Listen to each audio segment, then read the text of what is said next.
Montana Territory, 1868. A time when dreams of new beginnings collided with the harsh realities of an untamed frontier, when the promise of prosperity could vanish in the space of a heartbeat, replaced by unimaginable horror. Before we jump back in, tell us where you're tuning in from, and if this story touches you, make sure you're subscribed because tomorrow I've saved something extra special for you. For Sarah Mitchell, the vast Montana wilderness represented hope, a fresh start away from the stifling constraints of Boston society and the whispers that followed a young widow carrying a child out of wedlock. At 24, with her future stretching before her like the endless prairie, Sarah had joined the Collins wagon train bound for Oregon, where her late husband's brother had established a homestead. 5 months pregnant, she had carefully hidden her condition beneath loose dresses and shawls. The Collins party, 17 settlers with dreams as vast as the territory they crossed, had welcomed her without many questions. A widow traveling to her brother-in-law's homestead raised a few eyebrows, even among the more pious families. The morning air held an unusual chill for late May, as Sarah collected kindling at the edge of their camp. Dawn had barely broken, the sky transitioning from inky darkness to the soft lavender of the approaching day. The wagons were arranged in their customary circle, a futile fortress against the wilderness beyond. Most of the travelers still slept, except for Samuel Reed, the aging guide who had taken the final watch of the night. Sarah's hands moved mechanically, gathering sticks for the breakfast fire, her mind wandering to the life growing inside her. She had felt the first flutters of movement just days earlier, a butterfly's wings against her insides. The child of Thomas Walker, a married banker's son who had promised to leave his wife until Sarah's pregnancy made such promises inconvenient. The shame had driven her west, toward the only family she had left. The first rifle shot shattered the dawn silence like glass breaking. Sarah instinctively dropped to the ground, the kindling scattering from her apron. More shots followed, then screams, high, terrified wails that raised the hair on her arms. Through the tall grass she could see men on horseback, charging into the circle of wagons. At least a dozen riders, their faces obscured by bandanas, firing indiscriminately into the camp. "Raiders!" Samuel's warning cry was cut short by a bullet. The old guide collapsed near the main campfire, his rifle unfired beside him. The Collins family scrambled from their wagon, James Collins pushing his wife and children toward the small creek behind them. A rider spotted them, wheeled his horse around, and cut them down before they made it 20 paces. Their bodies crumpled in a terrible heap, the children's nightclothes stained crimson in the strengthening dawn light. Sarah pressed herself flat against the earth, one hand protectively, covering her swollen belly. She was 30 yards from the nearest wagon, concealed in the high grass that bordered their campsite. The massacre unfolded with horrific clarity. Mrs. Henderson dragged screaming from her wagon. The Peterson boys gunned down as they tried to reach their father's rifle, the Bennett infant wailing until its cries were suddenly, sickeningly silenced. The raiders moved methodically, killing first, then looting. They took only what was valuable and easily transported: money, jewelry, weapons. They didn't bother with food stores or personal effects. This wasn't desperation, it was calculated predation. "Check the perimeter," a deep voice commanded. "Make sure we got 'em all." Sarah's heart hammered against her ribs. She inched backward through the grass, moving with painful slowness away from camp. The morning dew soaked through her dress, the earth's chill seeping into her bones. 20 yards. 40. The sounds of destruction continued behind her. When she judged herself far enough away, Sarah risked rising to a crouch. The grass stood taller than her bent form, providing cover as she navigated toward a stand of cottonwoods that lined the creek. Each step was agony, her pregnant body awkward and unwieldy in her desperation to flee. A horse whinnied uncomfortably close. Sarah froze. "Nothing over here, boss," a voice called, no more than 10 yards from where she stood immobilized with terror. "Get back here then. We're burning the wagons." Sarah remained motionless until the hoofbeats receded, then continued her painstaking retreat toward the trees. By the time she reached the cottonwoods, black smoke billowed into the morning sky. The raiders had set fire to the wagons, erasing evidence of their specific crimes, though not the broader atrocity. From the relative safety of the trees, Sarah watched as the murderers mounted up and rode south, their saddlebags heavy with stolen valuables. Only when they disappeared over a distant ridge did she allow herself to collapse against a tree trunk, her body convulsing with silent sobs. Hours passed before she found the courage to return to what remained of the camp. The wagons still smoldered, reduced to blackened frames and ash. Bodies lay where they had fallen, their vacant eyes staring skyward. Sarah moved among them like a ghost, searching for survivors, though she knew she would find none. She had witnessed the thoroughness of the slaughter. In a haze of shock, she gathered what supplies she could salvage: a canteen half full of water, a small hunting knife that had been kicked beneath a wagon wheel, a signed blanket, and a packet of matches she found in Samuel Reed's vest pocket. She couldn't bring herself to take anything else from the dead. The vastness of her predicament settled over her as she stood amid the devastation. She was alone, pregnant, in hostile territory, at least 100 miles from the nearest settlement. Winter came early to these mountains. If the elements didn't kill her, starvation would. Or perhaps the raiders would return to ensure no witnesses remained. Yet beneath the crushing weight of circumstance, something hardened in Sarah Mitchell. The child within her moved again, a gentle reminder of her responsibility to more than just herself. She had not survived by chance, only to surrender to despair. With the meager supplies bundled into the blanket, Sarah studied her surroundings. The Collins train had been following the Bitterroot River northward, planning to connect with a larger trail that would take them west across the mountains. Logic dictated she should continue north toward the outpost at Fort Missoula. She took a final look at the charred remains of the camp, silently promising the dead that she would survive to tell of what happened here. Then, with the sun high overhead, Sarah turned her face northward and began to walk. The first day passed in a fog of shock and physical strain. Sarah forced herself to move at a steady pace, rationing sips from the canteen, gathering service berries, where she found them growing alongside the trail. As dusk approached, she sought shelter beneath an outcropping of rock, wrapping herself in the salvaged blanket against the mountain night's chill. Sleep came in fitful bursts, interrupted by nightmares of the morning's horror and the very real sounds of wildlife moving in the darkness beyond her shallow cave. Wolves howled in the distance, their cries echoing off the mountainsides like lost souls calling to one another. Dawn brought no comfort, only the stark reality of another day of survival. Sarah's feet, encased in dainty leather boots, never intended for such terrain, had developed painful blisters that burst and reformed with each mile.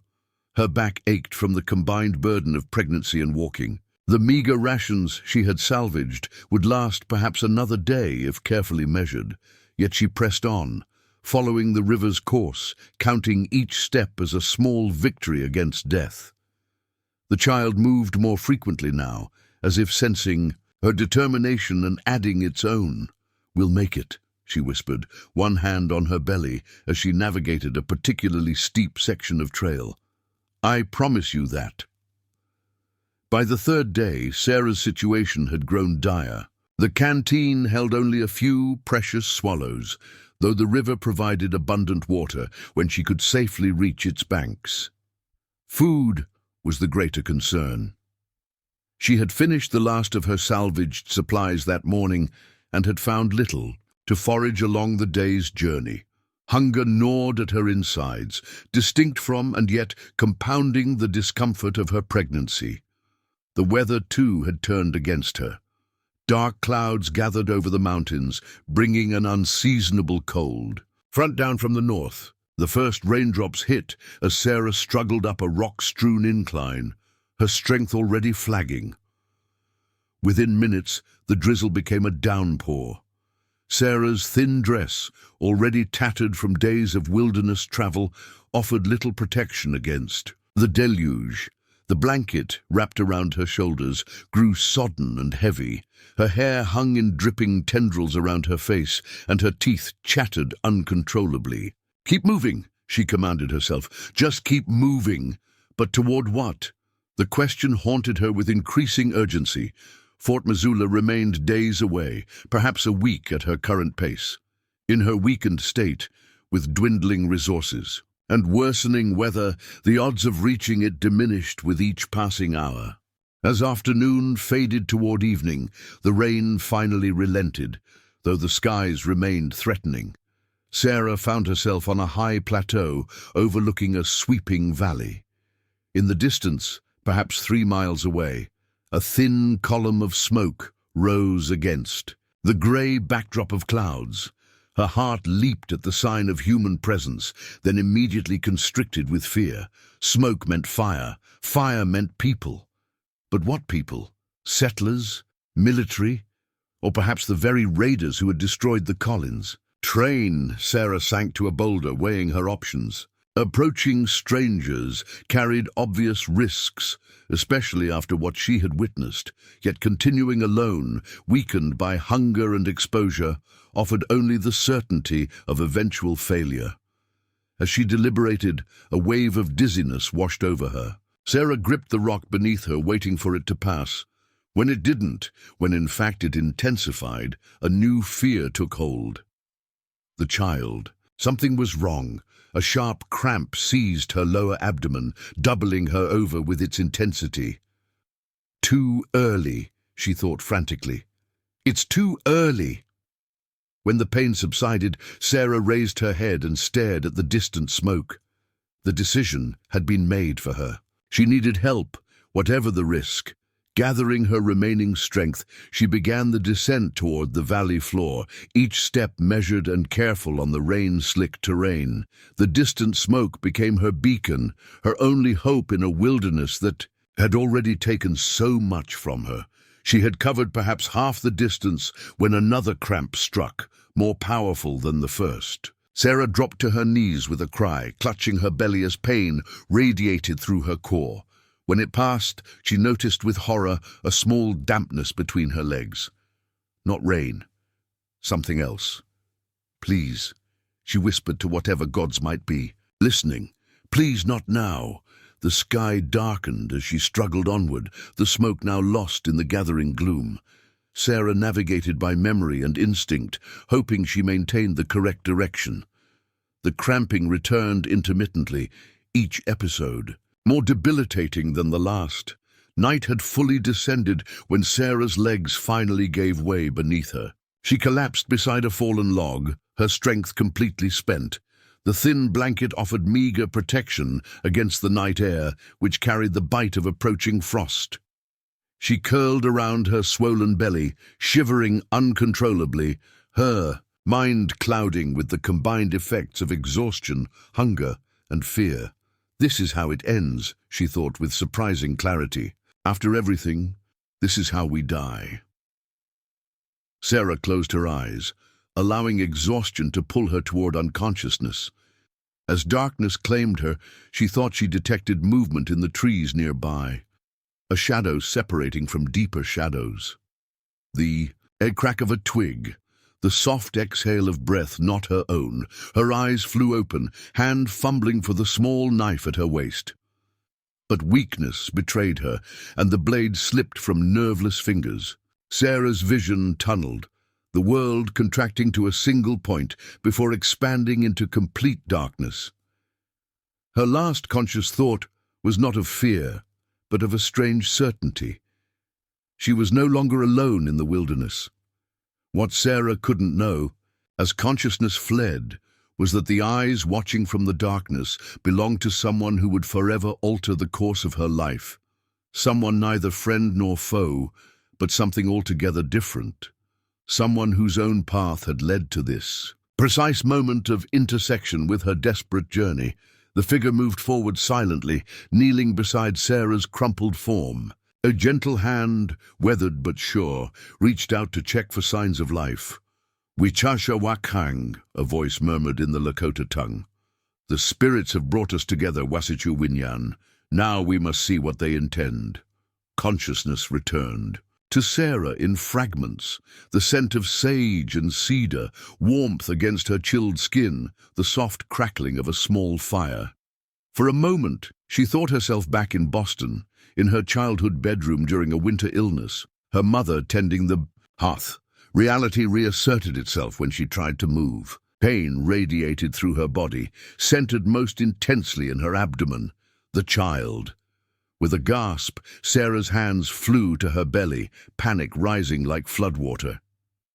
"Be still," a deep voice instructed. "The medicine works but needs time." Sarah's eyes snapped open. She lay on a bed of fragrant pine boughs beneath a small lean-to of branches and hides. Beyond the shelter's opening, stars punctured the night sky with startling clarity.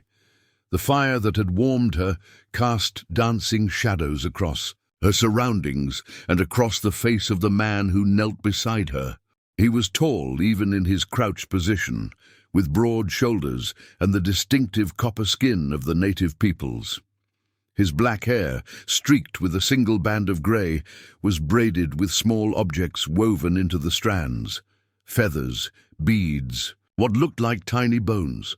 He wore a mixture of traditional clothing and items clearly obtained from white traders: buckskin leggings, a wool shirt adorned with intricate beadwork, and a necklace of bear claws that caught the firelight as he moved. But it was his eyes that captured Sarah's attention, dark, deeply set beneath a strong brow, regarding her with a mixture of clinical assessment and genuine concern. Sarah tried to retreat, to put distance between herself and this stranger, but her body refused to cooperate. Fear closed her throat. Preparing and narrating this story took us a lot of time, so if you are enjoying it, subscribe to our channel. It means a lot to us. Now back to the story. "The child stays," the man said, correctly interpreting her panic. "But angry spirits entered your body, brought early pains." He gestured to a small clay pot near the fire. "Medicine drives spirits away. You sleep, they leave." His English was accented but clear, each word carefully chosen and delivered with deliberate precision. "Who?" Sarah began, her voice a rasping whisper. "I am called Cedar Water by my people," he answered. "Some whites call me Joseph." A hint of distaste crossed his features at the imposed name. "I am Lakota, Wichasha Wakhang." He paused, searching for the English equivalent. "Medicine man, healer." Sarah's gaze darted around their small shelter, seeking some sign of threat or ill intent. Finding none, she allowed herself to relax marginally against the pine boughs. "Sarah," she offered cautiously. "Sarah Mitchell." Cedar Water nodded once, acknowledging the exchange of names as a small but significant trust. "How did you find me?" she asked. "Spirits show the way," he said simply. Then, perhaps seeing the skepticism in her face, he elaborated. 3 days ago, vision came while in Sweat Lodge. Woman with child, alone, death walking beside her. Spirits say, find her." He shrugged as if such guidance were commonplace. "I follow signs. Broken branches, disturbed earth, then find you half dead by a fallen tree."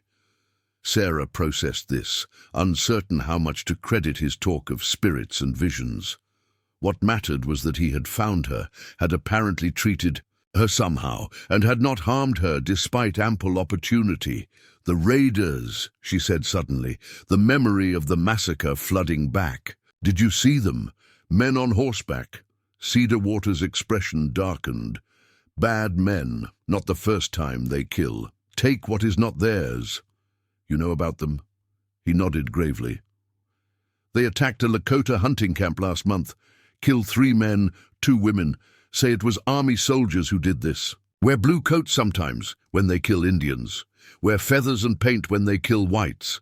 His eyes met hers directly. Make both sides hate each other more. A chill ran through Sarah despite the fire's warmth. These men were not just opportunistic killers, but calculating instigators of conflict, playing both sides against each other for their own benefit. "I have to reach a settlement," she said. "Tell someone what happened. These men can't be allowed to continue." Cedarwater studied her for a long moment. "You are a witness," he stated rather than asked. "Yes. Dangerous. They know someone escaped. They hunt you now." As if to emphasize his point, a distant wolf howled, the sound echoing across the valley. Cedarwater rose and moved to the fire, returning with a wooden cup filled with steaming liquid. "Drink," he instructed. "Strengthens blood, calms child spirit." Sarah hesitated, eyeing the dark brew warily. "If I wanted harm," Cedarwater said with unexpected gentleness, "would have left you to die." The logic was irrefutable. Sarah accepted the cup, inhaling the unfamiliar aroma, earthy with hints of mint and something more pungent. She sipped cautiously. The taste was bitter but not unpleasant, reminiscent of strong tea mixed with wild herbs. As she drank Cedarwater checked a poultice he had applied to her feet, his movements clinical and respectful. "Bad wounds," he commented. "White women's shoes are not made for mountain walking." Despite everything, Sarah found herself smiling faintly at the observation. "No," she agreed, "they're not." When she had finished the medicinal tea, exhaustion descended swiftly. Her eyelids grew heavy, though she fought to remain alert. "Sleep now," Cedarwater said, rising to add wood to the fire. "Tomorrow we will talk about where to go." "We," Sarah managed, already drifting, "cannot leave a woman with child alone in Blackfoot territory. Not honorable." His silhouette against the firelight was the last thing she saw before sleep reclaimed. And the dawn arrived, with pale fingers of light reaching through the pine boughs of the shelter. Sarah woke feeling considerably stronger, the cramping in her abdomen reduced to a dull ache. She sat up cautiously, testing her body's limits. Cedarwater materialized beside the shelter, carrying freshly filled water skins. He nodded approval at her improved condition. "Medicine works," he said, setting down his burden. "Child spirit calm now." Sarah placed a protective hand over her rounded belly, feeling the reassuring movement within. "Thank you," she said. "The words inadequate for saving 2 lives." Cedarwater acknowledged her gratitude with a slight inclination of his head. He knelt beside the remains of the night's fire, skillfully coaxing it back to life, with dry tinder and steady breaths. "How far is the nearest settlement?" Sarah asked, watching him work. "Fort Missoula, 4 days north. Army post." He glanced at her, his expression revealing his thoughts on the destination. "Or Lakota winter camp, 3 days east. My people." The choice was unexpected. Sarah had assumed he would guide her to white civilization, the logical destination for a white woman in distress. That he offered his own community as an alternative suggested a trust she had not anticipated. "Would your people welcome me?" The question seemed absurd given the history between natives and settlers, but Cedarwater considered it seriously. "Some yes, some no. Chief Grey Horse is a wise man, but careful with whites." His hands moved methodically, preparing a morning meal of dried meat softened in hot water with wild onions. "You carry the witness burden, important to both peoples." Sarah understood the implication. Her testimony about the raiders' tactics of disguising themselves as either military or natives to incite conflict would be valuable to the Lakota as well as to white authorities. "Which would you recommend?" she asked. Cedarwater paused his work, studying her with unexpected intensity. "Depends on what kind of truth you seek. Fort has soldiers, protection. also has men who don't listen to Indians or to women. Camp has my people's protection, different kind, but strong. They will listen, but cannot take action against white raiders except in defense. He handed her a portion of the morning meal. Eat. Strength returns to your body. We will decide the path after. The food was simple, but filling, and Sarah ate, with the appreciation of one who had faced starvation. As she did, she studied her unexpected savior more carefully in the daylight. Cedar Water was older than she had initially judged, perhaps 45 or 50, with weathered features that spoke of a life lived primarily outdoors. A scar ran along his left cheekbone, pale against his copper skin. His hands, though capable of surprising gentleness when treating her wounds, bore the calluses and small scars of a lifetime of practical work. Yet there was an undeniable dignity in his bearing, a centeredness that Sarah had rarely encountered. He moved with deliberate economy, wasting neither motion nor resources. When he spoke, his words carried the weight of careful consideration. "How did you become a healer?" she asked, curiosity overcoming her natural reserve. Cedar Water seemed surprised by the question, as if few whites had ever expressed interest in his life. "Was born during winter moon, when spirits walk close to the world," he began, his English flowing more freely with the personal narrative. "As a child, I often saw things others did not. Animal spirits, ancestor shadows. Medicine man of the tribe recognized the gift and took me to learn ways of healing." His fingers absently touched the bear claw necklace. "Spent 15 winters. Learning plants, ceremonies, spirit calling." He fell silent, and Sarah sensed there was more to the story, something personal that had deepened his commitment to healing. "And the English?" she prompted instead. A shadow crossed his features. "Army took children from many tribes, put in white schools to civilize us." The bitterness in the final word was unmistakable. "I was older, but they took me too. 3 years at Fort Laramie School." He looked into the fire. "Learned white man's words, numbers, stories. Learn how white men think, what they value." "You escaped?" Sarah guessed. Cedar Water nodded. "During the night. Walked for many days back to my people." His gaze returned to her, unexpectedly direct. "Knowledge is useful, though. Move between worlds now. Help my people understand white ways. Prepare for changes coming." The conversation paused as Cedar Water rose to check something outside their shelter. When he returned, his expression had shifted to one of alert concern. "We must go," he said, gathering his few possessions with practiced efficiency. "Riders coming from the south, many horses." Fear surged through Sarah. "The raiders? How do you—" "No, tracks found yesterday, fresh camp signs." He handed her a pair of soft moccasins to replace her ruined boots, not taking chances with a child carrier's life. The urgency in his voice dispelled any thought of argument. With his assistance, Sarah struggled to her feet, testing the unfamiliar footwear. The moccasins felt strange, but infinitely more comfortable than her blistered shoes had been.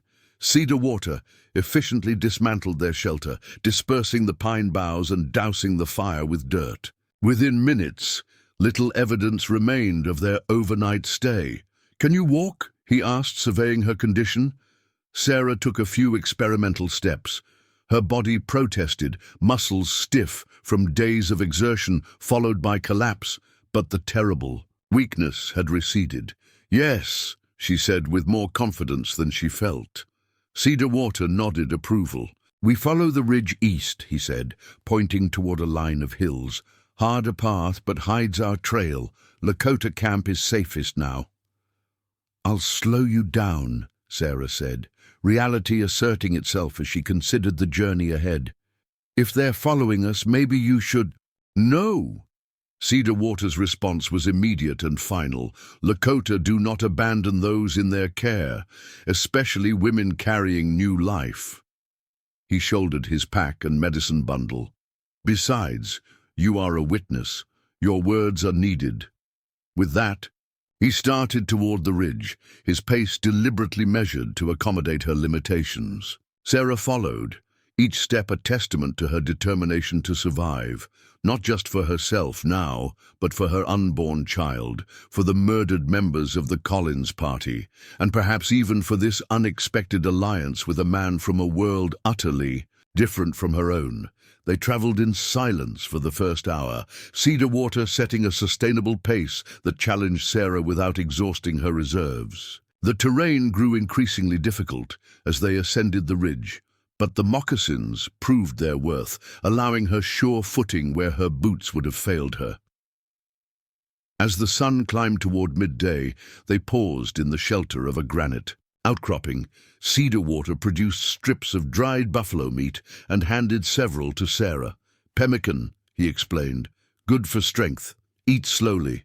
Sarah chewed the leathery substance, finding it surprisingly flavorful despite its appearance. As they rested, Cedar Water scanned the valley below with the keen eye of a practiced hunter. "No signs of pursuit yet," he said finally, "but they are clever hunters."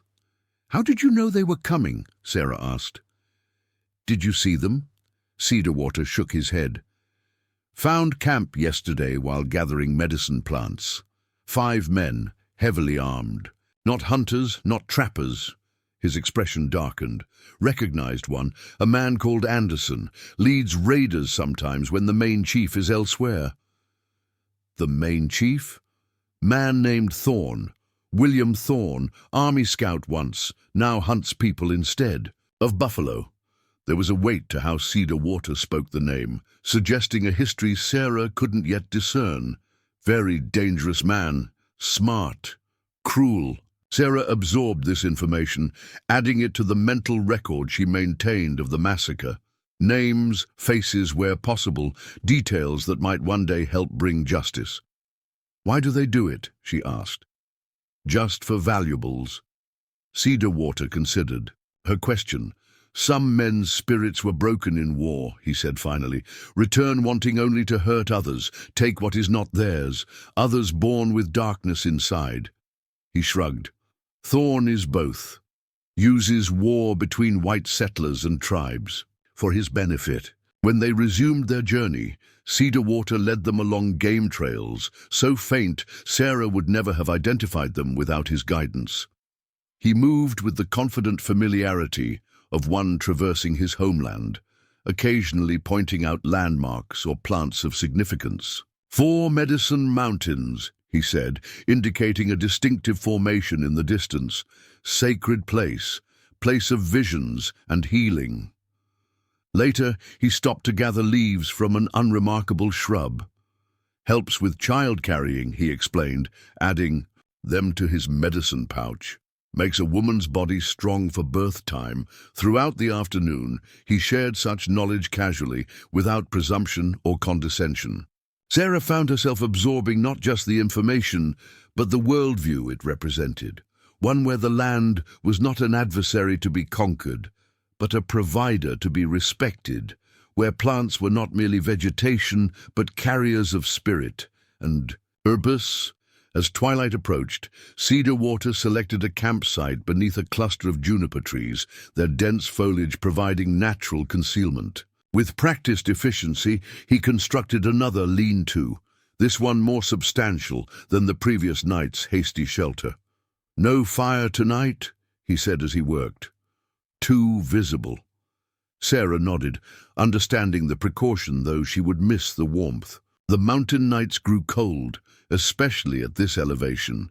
As if reading her thoughts, Cedar Water produced a thick buffalo robe from his pack, handing it to her without ceremony. "Sleep under this. Holds heat better than white man's blanket." "What about you?" Sarah asked, noting he had no second robe. "Lakota men trained from childhood to endure cold," he said simply. "Need less protection." Sarah suspected this was at least partly bravado, but accepted the robe with gratitude. The fur was surprisingly soft against her skin, and it retained body heat with remarkable efficiency. As darkness settled fully over the mountains, Cedar Water pressed a small object into her hand. a carved stone in the shape of a buffalo, polished, smooth by handling. "Protection," he said, "from my father's father, strong medicine." Surprised and touched by the gesture, Sarah closed her fingers around the carving. "I can't take this. It's a family." "Tonight you need strong medicine more than I do," Cedarwater interrupted. "Keep close." With that, he moved to the edge of their small camp, positioning himself where he could watch the approaches. His silhouette against the starlit sky struck Sarah as both protective and somehow lonely. A man, accustomed to existing in the borders between worlds, trusted fully by neither. Exhaustion soon overcame her despite her complex circumstances. As sleep approached, Sarah found herself pondering the strange turn her life had taken. A Boston society woman, pregnant and alone, now depended entirely on the knowledge and protection of a Lakota healer in the Montana wilderness. What would her proper Boston acquaintances think if they could see her now? The thought brought a surprising smile to her lips as she drifted into slumber, the carved buffalo clutched in her palm like a talisman against the dangers that still pursued them. Dawn broke with an amber glow that painted the mountainside in gold. Sarah woke to find Cedarwater already alert, scanning the terrain below their elevated campsite with the focused intensity of a hawk. The buffalo carving was still clutched in her palm, its smooth contours warm from her body heat. "Good sign," Cedarwater said, noticing she held the talisman. "Buffalo spirit watched over your dreams." Sarah wasn't sure how much credence to give his spiritual interpretations, but she couldn't deny she'd slept more soundly than expected, given their circumstances. She carefully returned the carving to him. "Thank you for lending me your protection." Cedarwater hesitated, then pressed it back into her hand. "Keep until we reach winter camp. Journey not finished." He offered her a water skin and more of the pemmican before gesturing eastward. "Long walk today. Need strength." As they prepared to depart, Sarah found herself studying the valley below. The beauty of the Montana wilderness struck her anew. The vast, sweeping panorama of forest and prairie, mountains and streams, all painted in the rich hues of early summer. How different it appeared in the clear light of day, with Cedarwater's steady presence beside her, than it had during her desperate solitary flight. "It's beautiful," she said softly. "Your homeland." Cedarwater followed her gaze. His expression, complex pride mingled with something darker, was larger once, stretched far beyond those mountains. He pointed to distant peaks, now smaller each season. Treaties made, treaties broken. The simple statement carried generations of loss, delivered, without self-pity but with undeniable truth. Sarah found herself without adequate response. They set off along the ridgeline, Cedarwater setting a pace that challenged Sarah without overtaxing her. The terrain was difficult, rocky outcroppings, steep inclines, patches of loose shale that threatened treacherous slides.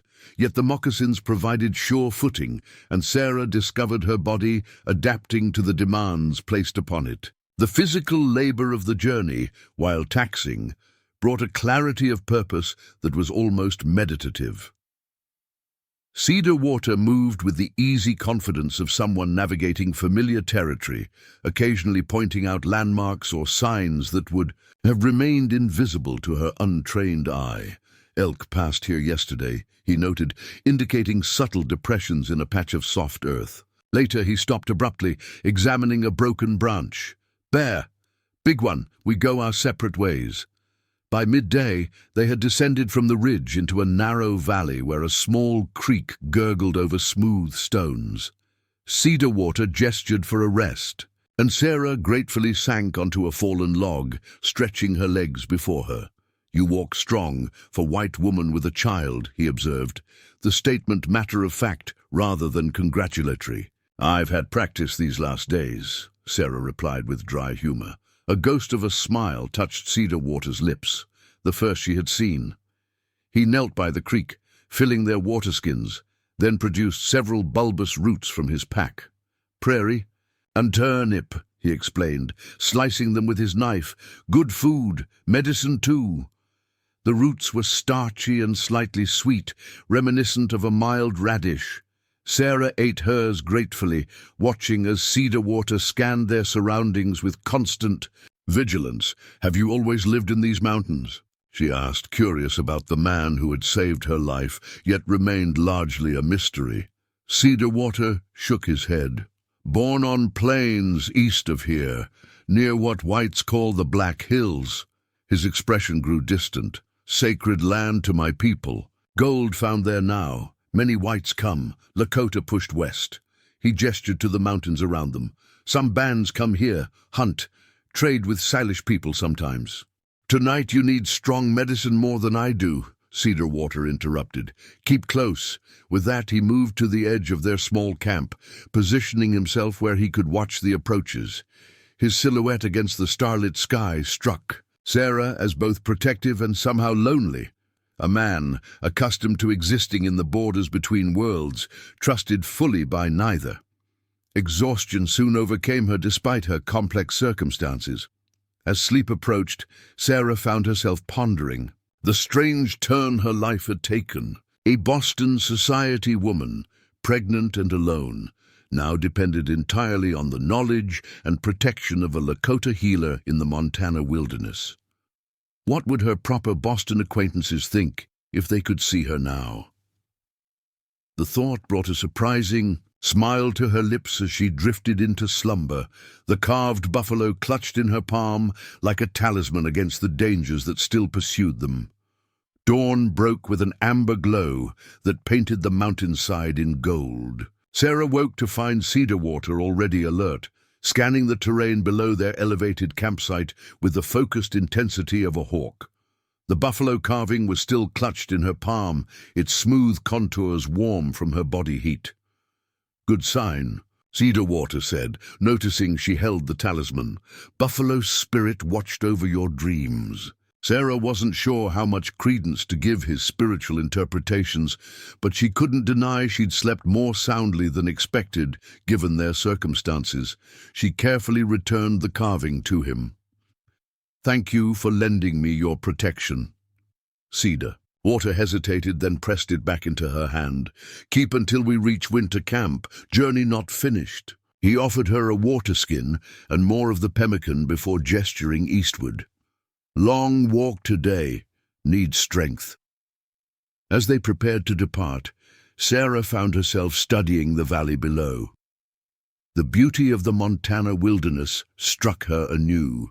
The vast, sweeping panorama of forest and prairie, mountains and streams, all painted in the rich hues of early summer. How different it appeared in the clear light of day, with Cedar Water's steady presence beside her, than it had during her desperate solitary flight. "It's beautiful," she said softly. "Your homeland." Cedar Water followed her gaze, his expression, complex pride mingled with something darker, was larger once, stretched far beyond those mountains. He pointed to distant peaks, now smaller each season, treaties made, treaties broken.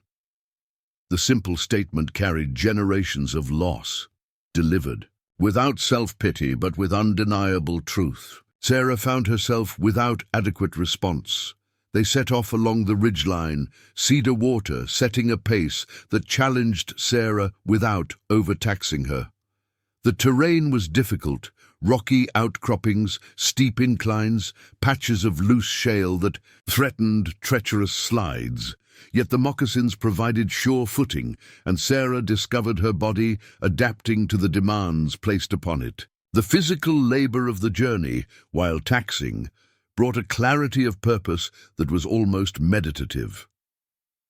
Cedar Water moved with the easy confidence of someone navigating familiar territory, occasionally pointing out landmarks or signs that would have remained invisible to her untrained eye. "Elk passed here yesterday," he noted, indicating subtle depressions in a patch of soft earth. Later he stopped abruptly, examining a broken branch. "Bear! Big one, we go our separate ways." By midday, they had descended from the ridge into a narrow valley where a small creek gurgled over smooth stones. Cedar Water gestured for a rest, and Sarah gratefully sank onto a fallen log, stretching her legs before her. "You walk strong, for white woman with a child," he observed, the statement matter of fact rather than congratulatory. "I've had practice these last days," Sarah replied with dry humor. A ghost of a smile touched Cedar Water's lips, the first she had seen. He knelt by the creek, filling their water skins, then produced several bulbous roots from his pack. "Prairie and turnip," he explained, slicing them with his knife. "Good food, medicine too." The roots were starchy and slightly sweet, reminiscent of a mild radish. Sarah ate hers gratefully, watching as Cedar Water scanned their surroundings with constant vigilance. "Have you always lived in these mountains?" she asked, curious about the man who had saved her life, yet remained largely a mystery. Cedar Water shook his head. "Born on plains east of here, near what whites call the Black Hills." His expression grew distant. "Sacred land to my people. Gold found there now. Many whites come. Lakota pushed west." He gestured to the mountains around them. "Some bands come here, hunt, trade with Salish people sometimes." An elderly man with a long grey beard and weathered face emerged from the cabin at their approach, a rifle held casually but noticeably in his gnarled hands. Recognition flickered in his rheumy eyes when he spotted Cedar Water. "Well now," he called in a voice roughened by age and solitude. "Didn't expect to see you this season, medicine man. Thought you'd be with your people by now." His gaze shifted to Sarah, widening slightly at her condition. "And with interesting company, I see." "Malcolm Fisher," Cedar Water acknowledged with a slight nod. "Women need rest, safe place." The old trapper lowered his rifle, studying them both with shrewd assessment. "Trouble?" "Raiders," Cedar Water confirmed simply. "Collins' wagon train. All dead except her." Fisher cursed softly, his expression darkening. "Thorn's work?" "Think so. Same marks." The exchange confirmed Sarah's suspicion that the pattern of violence was well established and recognized by those who lived in these territories, even as official investigations seemed non-existent. Fisher turned his attention to Sarah. "You witnessed it, ma'am." "Yes," she confirmed, her voice steady. "I was gathering kindling when they attacked, saw everything." The trapper whistled softly. "Then you're carrying more than just that baby. You're carrying the truth Thorn would kill to silence." He stepped back, gesturing toward his cabin. "Better. Come inside. Got stew on the fire and plenty to discuss." The cabin's interior was surprisingly neat for a man living alone in the wilderness. A table and chairs crafted from rough timber occupied the center of the main room. Shelves lined with supplies, books, and curious artifacts covered one wall. A small pot of savory-smelling stew bubbled over the hearth. Fisher busied himself setting out wooden bowls, while Sarah sank gratefully onto a chair. Cedar Water remained standing, his posture suggesting discomfort with the confined space. "Been tracking Thorn's activities for 3 years," Fisher explained, as he ladled stew into the bowls. "Started small, robbing lone travelers, small wagon groups. Graduated to bigger targets, playing both sides against the middle." He shook his head disgustedly. "Army blames Indians. Indians blame the army or settlers. Meanwhile, Thorn's men get richer and the territory gets more dangerous for everyone." "You've reported this?" Sarah asked, accepting the steaming bowl with gratitude. Fisher snorted. "To whom, ma'am? Local authorities are on a 3-day ride in good weather. Army officers are more interested in putting Indians on reservations than catching white men masquerading as Indians. And the territorial governor's office is too busy preparing for statehood to worry about frontier justice. Then nothing can be done." The prospect was intolerable to Sarah after all she had witnessed, all she had endured. "Didn't say that," Fisher replied, sitting across from her. "Truth has power if it reaches the right ears." He glanced at Cedar. Water, which is why you're taking her to your winter camp, I reckon. Chief Grey Horse still has that connection to the Indian Agency superintendent. What's his name? Walter Jenkins, Cedarwater supplied. Friend to Lakota many winters. Listen when others don't. Fisher nodded. Smart thinking. Jenkins has the governor's ear, they say. If he believes your story, he addressed Sarah directly. There might be an official investigation, might even be enough to bring Thorne to justice. As they ate, Fisher provided crucial information about recent movements in the territory. A cavalry patrol had passed through 4 days earlier, heading west toward Fort Missoula. Thorne and a larger group of his men had been spotted near Wilson's trading post, 20 miles south. Most telling is what came through yesterday, Fisher added, refilling their bowls. 2 of Thorne's scouts, asking if I'd seen any survivors from a wagon train attacked by bloodthirsty Lakota. His eyes narrowed. Offered a reward for information. Said the savages took a woman captive. Sarah and Cedarwater exchanged glances, understanding the implications. The raiders weren't just eliminating witnesses, they were laying groundwork for another false narrative, one that would further inflame tensions between settlers and natives. They know someone survived, Sarah said quietly, and they're setting the stage for blame, Cedarwater added grimly. Fisher rose and moved to a crude map tacked to his wall. You'll need to avoid the main trails completely now. Thorne's men will be watching them. He traced a route with his finger. This old game trail leads through the high country. Difficult traveling, especially in your condition, ma'am, but it'll keep you well clear of likely search areas. As he marked the trail, a sharp crack sounded from outside, a branch breaking beneath a heavy foot. Fisher froze, his hand dropping instinctively to the knife at his belt. Cedarwater moved swiftly to the cabin's single window, peering cautiously. Through the grimy glass. Riders, he said, voice low. 3 armed. Fisher cursed. Back door, through the root cellar. He moved quickly, lifting a trap door concealed beneath a worn rug. Tunnel leads to the stream bank. Dug it when Blackfoot was troublesome years back. He grabbed a pack from a hook, shoving provisions inside with practiced efficiency. Take this. Got jerky, cornmeal, and salt pork. Coffee too, though I reckon that's more comfort than necessity. Cedarwater was already guiding Sarah toward the trap door. The dark opening below seemed ominous, but the approaching hoofbeats left no time for hesitation. What about you? Sarah asked Fisher as Cedarwater helped her onto the ladder. The old trapper smiled grimly. Been playing a simple old fool to men like Thorne for years. They won't suspect I've helped you. He pressed a folded paper into her hand. Map to the high trail. Godspeed, ma'am. The last thing Sarah saw before descending into the darkness was Fisher casually arranging himself by the fire, his rifle just out of sight, but within easy reach. The tunnel was low and narrow, forcing them to crouch as they moved away from the cabin. The earthen walls occasionally gave way to shored-up sections of timber, testifying to the care with which Fisher had constructed his escape route. Despite the cramped conditions, Sarah found herself profoundly grateful for the old trapper's foresight. They emerged, as promised, beside the stream, concealed from the cabin by a thick stand of willows. Cedarwater immediately oriented himself, pointing toward a steep trail that led up into the forested hillside. We climb, he said simply. Stay in the shadows. From their position, Sarah could see 3 horses tied at the front of Fisher's cabin. The voices of men carried clearly in the still afternoon air, though the words were indistinct.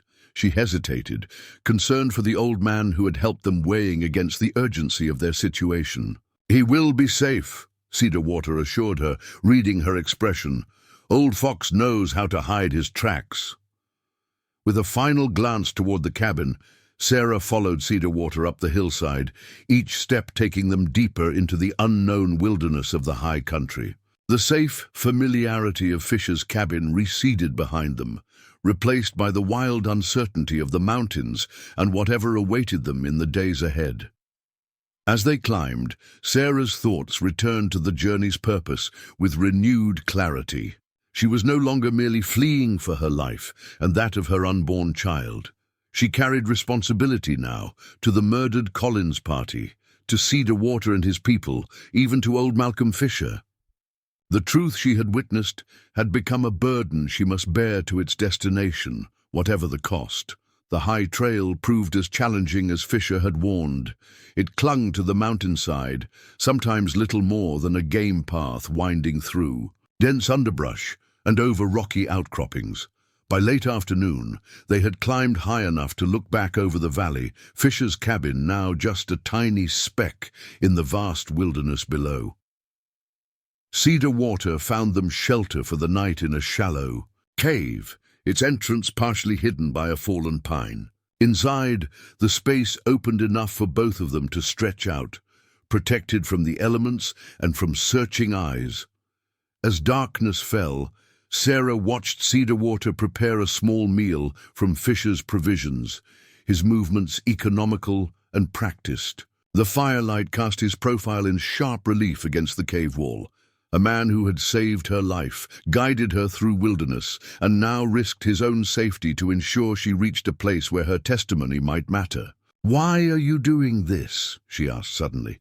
"Help me, risking yourself, after everything your people have suffered at White Hands."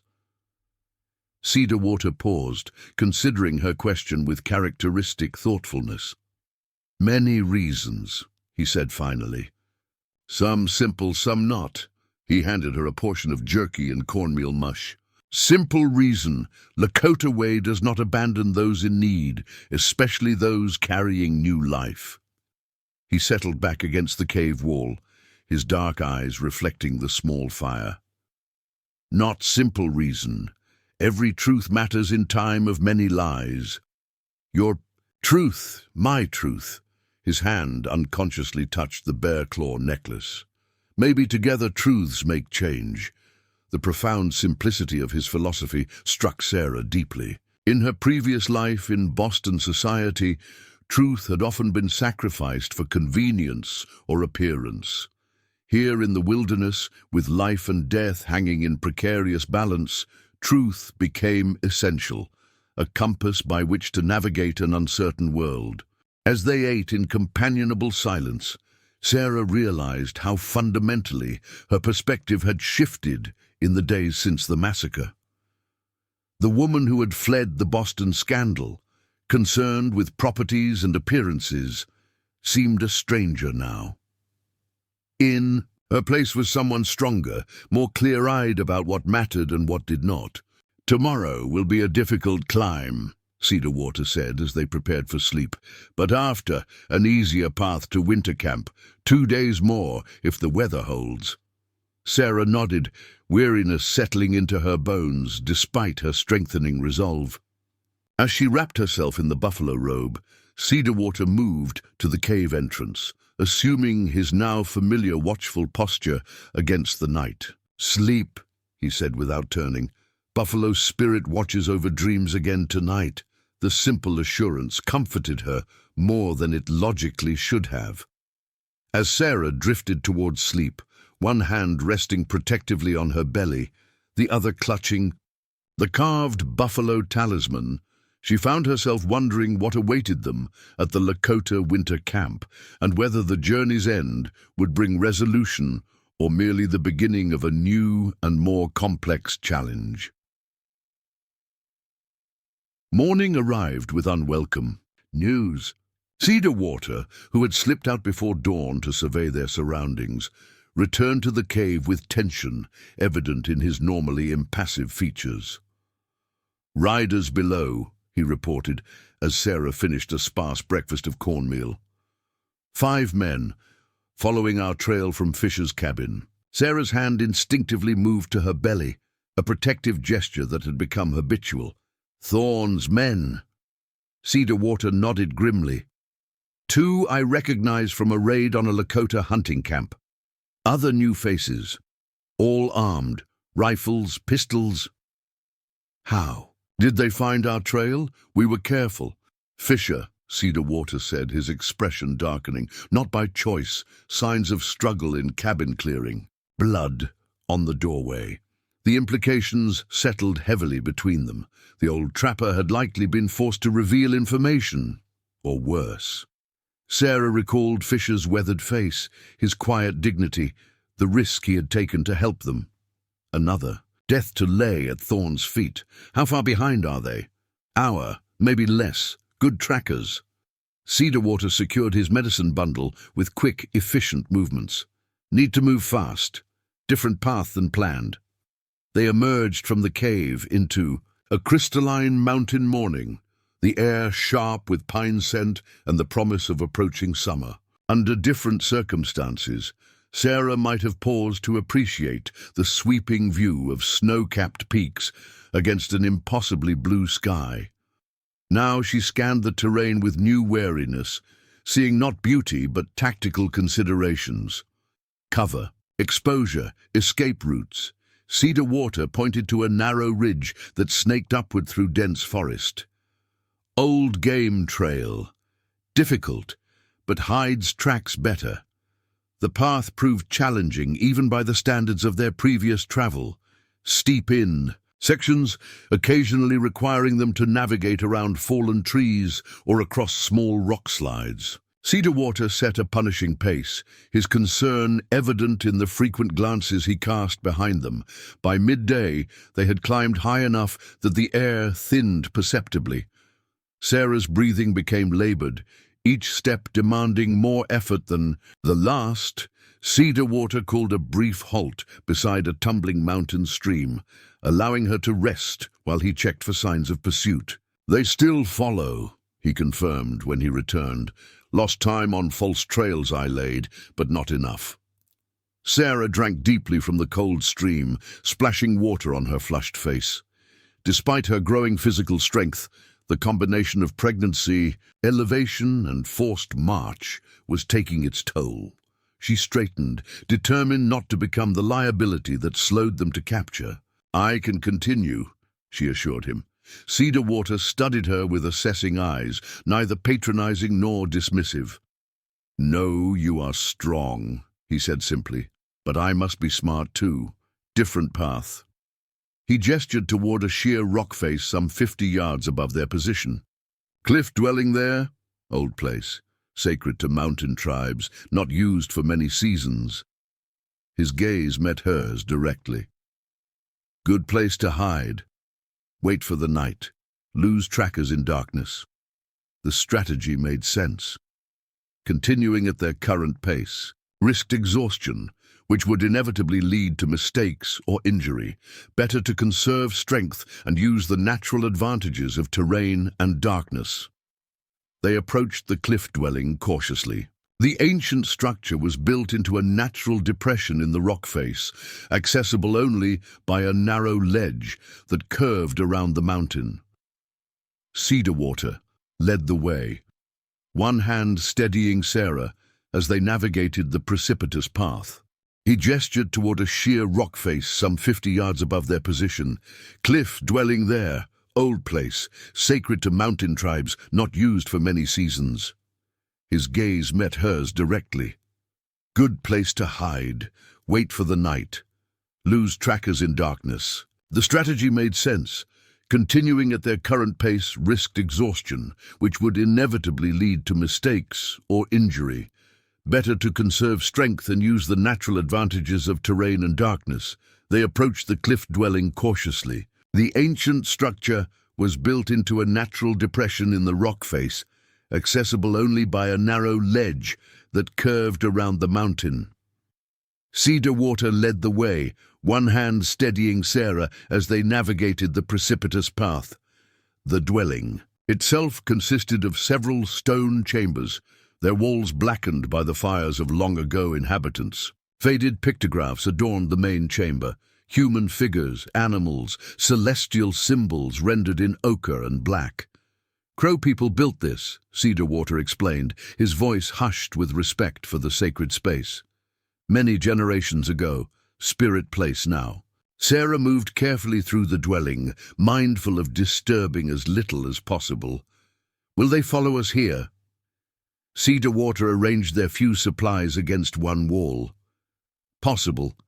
White men often don't respect sacred places, but the path is difficult to see from below. Good chance they miss it. He positioned himself at the entrance, where a narrow opening provided a commanding view of the trail they had ascended. From this vantage, they would see anyone approaching long before being discovered themselves. The enforced inactivity of waiting soon proved more taxing than movement had been. Sarah paced the small confines of the dwelling, her mind churning with anxieties too numerous to voice. The child moved within her, perhaps responding to her tension with increased activity of its own. Cedar Water watched her restless movement with quiet concern. "Sit," he finally suggested. "Teach you medicine songs for child spirit. Keep the baby calm, mother strong." Grateful for the distraction, Sarah settled beside him at the dwelling's entrance. Cedar Water began a low, melodic humming that gradually formed into words she didn't understand, but found soothing nonetheless. The simple, repetitive melody created a meditative space that eased her racing thoughts. "What are the words?" she asked when he paused. "Old song. Calls good spirits to watch over new life." His weathered hand traced one of the faded pictographs, a circle with radiating lines. "Says the child already knows many things from the spirit world. Parents must listen, learn wisdom the baby brings." The concept was unlike anything from Sarah's Christian upbringing, yet she found it oddly compelling, the idea that her unborn child might carry wisdom rather than merely innocence to be protected and molded. Cedar Water taught her the chorus of the song, guiding her through the unfamiliar syllables until she could join him in the calming melody. As they sang together, the child's movements gentled, as if listening to their harmonized voices. The peaceful moment shattered when Cedar Water suddenly stiffened, his hand flying up in a gesture for silence. Sarah froze, straining to hear what had alerted him. Then she caught it. The faint sound of voices carried on the mountain breeze, too distant to distinguish words, but clearly human. Cedar Water moved silently to the cliff edge, peering cautiously around the rock face. "3 riders," he reported in a whisper, "at the stream crossing below. Others must have split up, searching different trails." Sarah joined him at the vantage point. Far below, she could make out 3 mounted figures examining the ground near where they had rested earlier. One man pointed up the trail they had taken, while another dismounted to investigate something in the dirt. "They've found our trail," she whispered, fear tightening her throat. Cedar Water nodded grimly. "Good trackers. We'll find a path to a cliff dwelling soon." "What do we do?"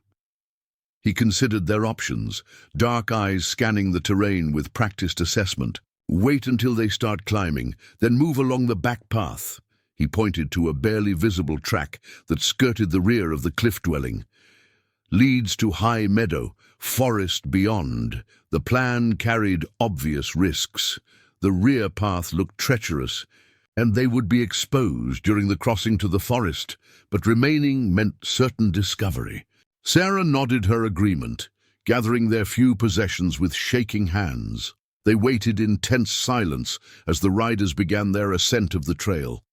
When the men had climbed perhaps a third of the way, too committed to easily turn back, but not close enough to spot movement at the cliff dwelling, Cedar Water signaled it was time to move. The rear path proved even narrower than it had appeared, in places little more than a ledge, wide enough for single-file passage. Sarah pressed herself against the rock face, fighting vertigo as she edged along behind Cedar Water. The drop, too. Her right plunged hundreds of feet to jagged rocks below, a fact she tried desperately to ignore. They had nearly reached the end of the exposed section when disaster struck. A loose stone shifted beneath Sarah's foot, clattering down the cliff face in a miniature avalanche that echoed across the mountainside. "There!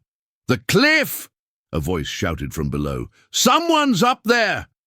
Cedar Water grabbed Sarah's arm, pulling her forward with urgent haste. "Run! Forest edge!" They abandoned caution for speed, racing across the high meadow toward the tree line some 200 yards distant. Behind them, shouts indicated the pursuers had spotted their flight and were changing course to intercept. The meadow's tall grass whipped at Sarah's legs as she ran, her pregnancy making each stride awkward and laborious. Cedarwater matched, his pace to hers, one hand gripping her elbow to steady her when she stumbled. A rifle crack split the air. Dirt kicked up 10 feet to their left, a warning shot deliberately wide of the mark. "Stop right there," a voice commanded. "Next one won't miss." Cedarwater pulled Sarah behind a large boulder at the meadow's edge, momentarily breaking the pursuer's line of sight. "Keep running," he instructed urgently. "Straight into trees. Don't stop, don't look back." Sarah realized with horror what he intended. "No, I won't leave you to face them alone." "Not alone," Cedarwater said, reaching into his medicine pouch. He withdrew a small leather packet, unwrapping it to reveal a dark powder. With practiced movements, he rubbed it across his forehead and cheekbones in distinctive lines. "Spirits of our ancestors stand with me." The transformation was subtle but profound. The gentle healer seemed to recede, replaced by something more primal, a warrior preparing to defend what he was sworn to protect. "Your truth is more important than life," he insisted, pressing the buffalo carving into her palm. "Go, find my people, tell me what happened." Before she could argue further, Cedarwater stepped from behind the boulder, moving laterally away from her position, drawing attention and fire deliberately from her escape route. "Looking for me, Wassaq?" he called in a deliberate challenge. "Come then!" The distraction worked. The 3 pursuers immediately focused on the more visible target, spurring their horses towards Cedarwater's position. Sarah hesitated only a moment before forcing herself to do as he had instructed, using the diversion to make for the forest edge. She reached the trees as the first shots were exchanged, the sharp report of rifles echoing across the meadow. Every instinct screamed for her to turn back, to not abandon the man who had saved her repeatedly. But the child within her kicked forcefully, a reminder of her greater responsibility. With tears blurring her vision, Sarah plunged deeper into the forest, following the direction Cedarwater had indicated would lead toward the Lakota winter camp. The sounds of conflict gradually faded behind her, replaced by the soft susurration of pine needles and her own labored breathing.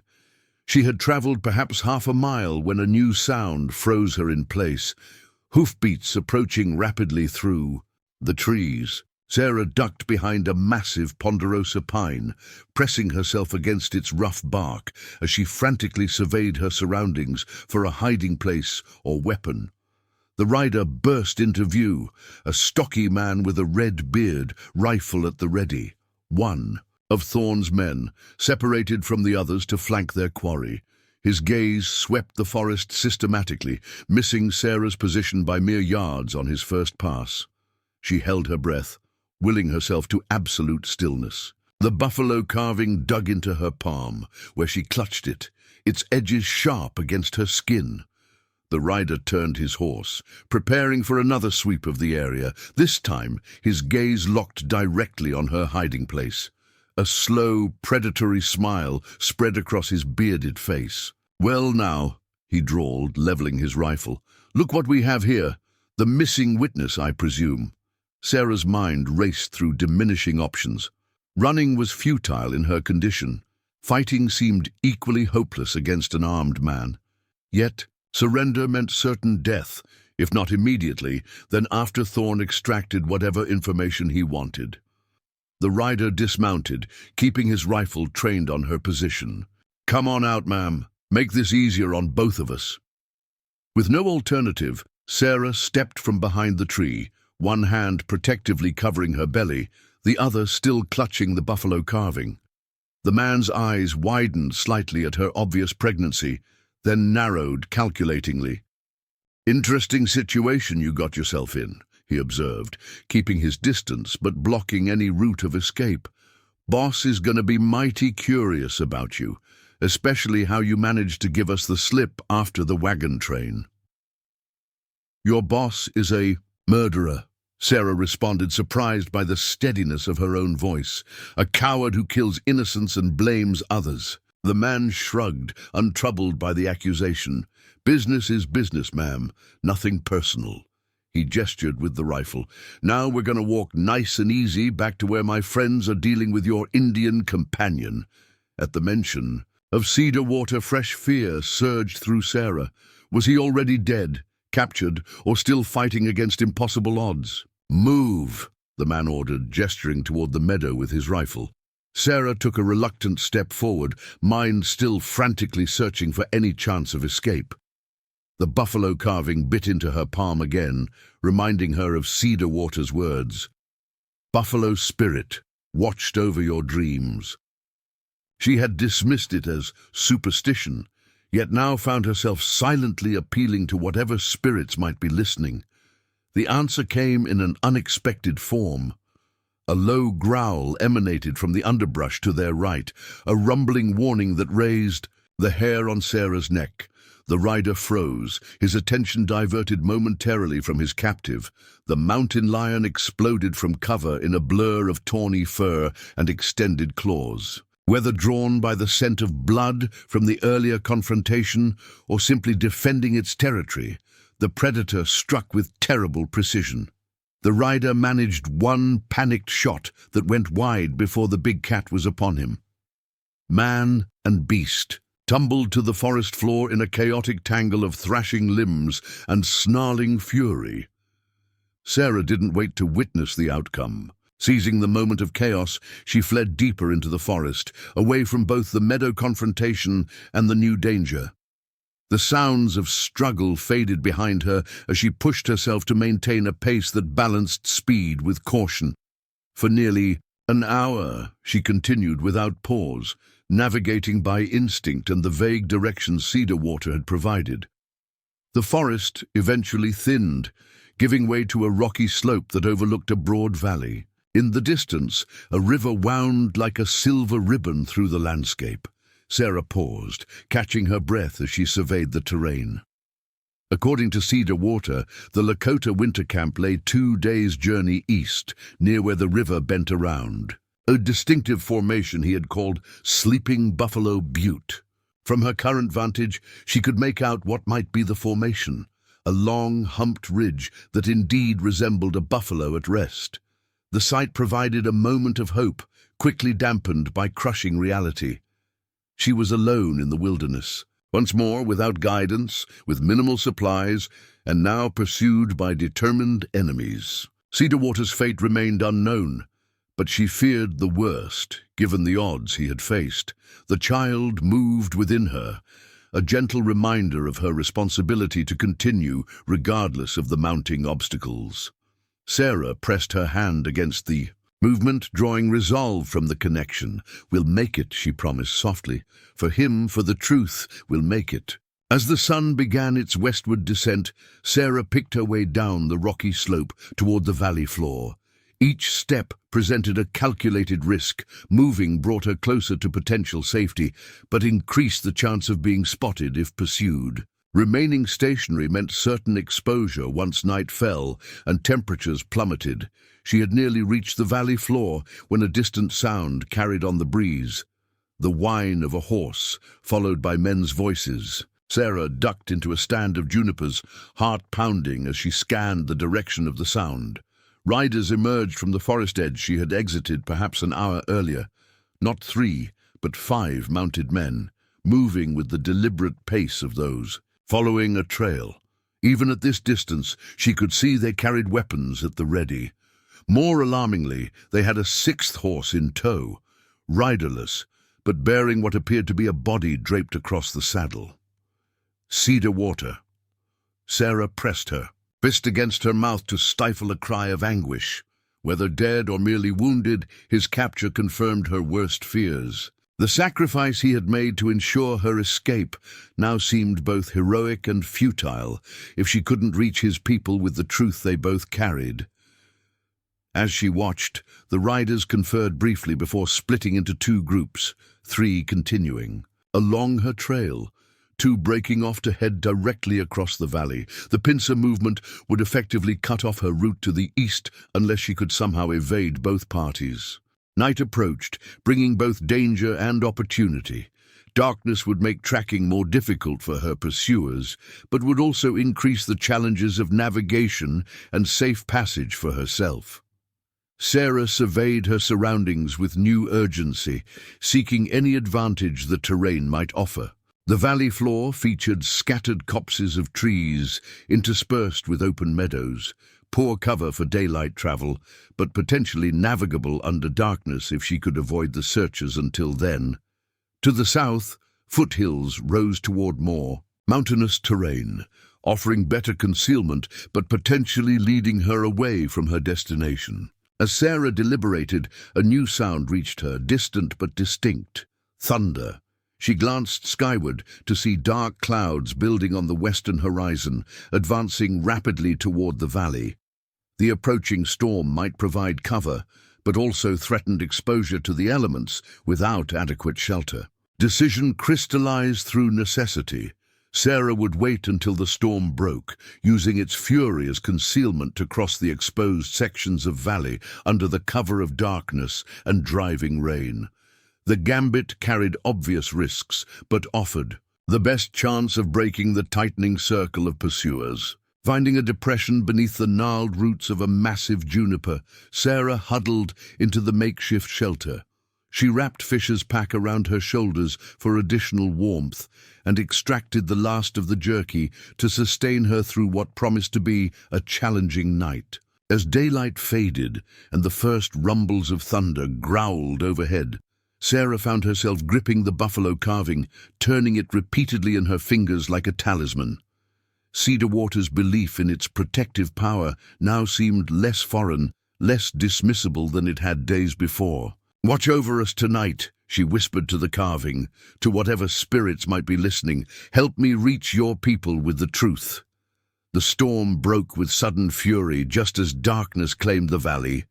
Lightning split the sky in jagged forks, momentarily illuminating the landscape in stark relief before plunging it back into deeper blackness. Rain fell in blinding sheets, driven by gusting winds that bent the junipers like supplicants before a wrathful god. In this elemental chaos, Sarah Mitchell emerged from hiding to continue her desperate journey eastward toward a people not her own, but who represented her last hope for justice and for survival. The storm raged throughout the night, a chaotic symphony of thunder, lightning, and driving rain that transformed the valley into a treacherous quagmire. Sarah pushed eastward through the darkness, using the frequent lightning flashes to orient herself toward the distant butte that marked the vicinity of the Lakota winter camp. By dawn, the storm had moved on, leaving behind a transformed landscape, glistening with moisture beneath the rising sun. Sarah emerged from a thicket where she had taken brief shelter during the worst of the deluge. Her dress clung to her body, sodden and heavy, and her hair hung in dripping tangles around her face. Yet the physical discomfort paled against her small victory. She had successfully traversed the exposed valley floor under cover of the storm's fury. From her new vantage point at the edge of a pine forest, she could see no immediate signs of pursuit. Whether Thorne's men had abandoned the search during the tempest or simply lost her trail in the rain-washed terrain remained unclear. Either possibility offered only temporary reprieve. Sarah allowed herself a brief rest, rationing the last of Fisher's provisions while she assessed her situation. The Buffalo Butte appeared closer now, perhaps a day's journey if she maintained a steady pace. The challenge would be approaching the Lakota camp without being mistaken for a threat, especially now that she no longer had Cedarwater to vouch for her presence. The thought of the Lakota healer sent a fresh wave of grief through her. The image of his body draped across the saddle haunted her, along with the uncertainty of his fate. Was he dead? Captured? What horrors might he be enduring even now because he had chosen to protect her? Sarah closed her fingers around the buffalo carving, drawing resolve from the connection it represented. Cedarwater had entrusted her with reaching his people, with sharing the truth about Thorne's activities. She would not fail that trust, whatever the cost. With renewed determination, she continued eastward, following the course of the river that Cedarwater had identified as leading toward the winter camp. The walking was easier here than in the mountains, though she remained vigilant for signs of pursuit or other dangers. The wilderness had taught her harsh lessons about complacency. By midday, Sarah had covered significant ground. The Buffalo Butte now dominated the eastern horizon, its distinctive shape unmistakable against the sky. She paused at a small tributary to refill the waterskin Fisher had provided, grateful for the old trapper's foresight in equipping her with essentials. As she knelt beside the stream, movement on the opposite bank caught her attention, a doe and fawn drinking from the clear water, unaware of her presence. The peaceful tableau struck Sarah as incongruous amid the danger and desperation of recent days. For a moment, she simply watched the animals, appreciating their graceful forms and the evident bond between mother and offspring. The moment shattered when the doe's head jerked up, ears pivoting toward some sound beyond Sarah's perception. In an instant, both animals bounded away, vanishing into the underbrush with barely a rustle of vegetation to mark their passage. Sarah froze, straining to detect what had alarmed the deer. The answer came swiftly, hoofbeats approaching from the west, still distant but drawing nearer. She scrambled up the bank, seeking cover among the trees that lined the tributary.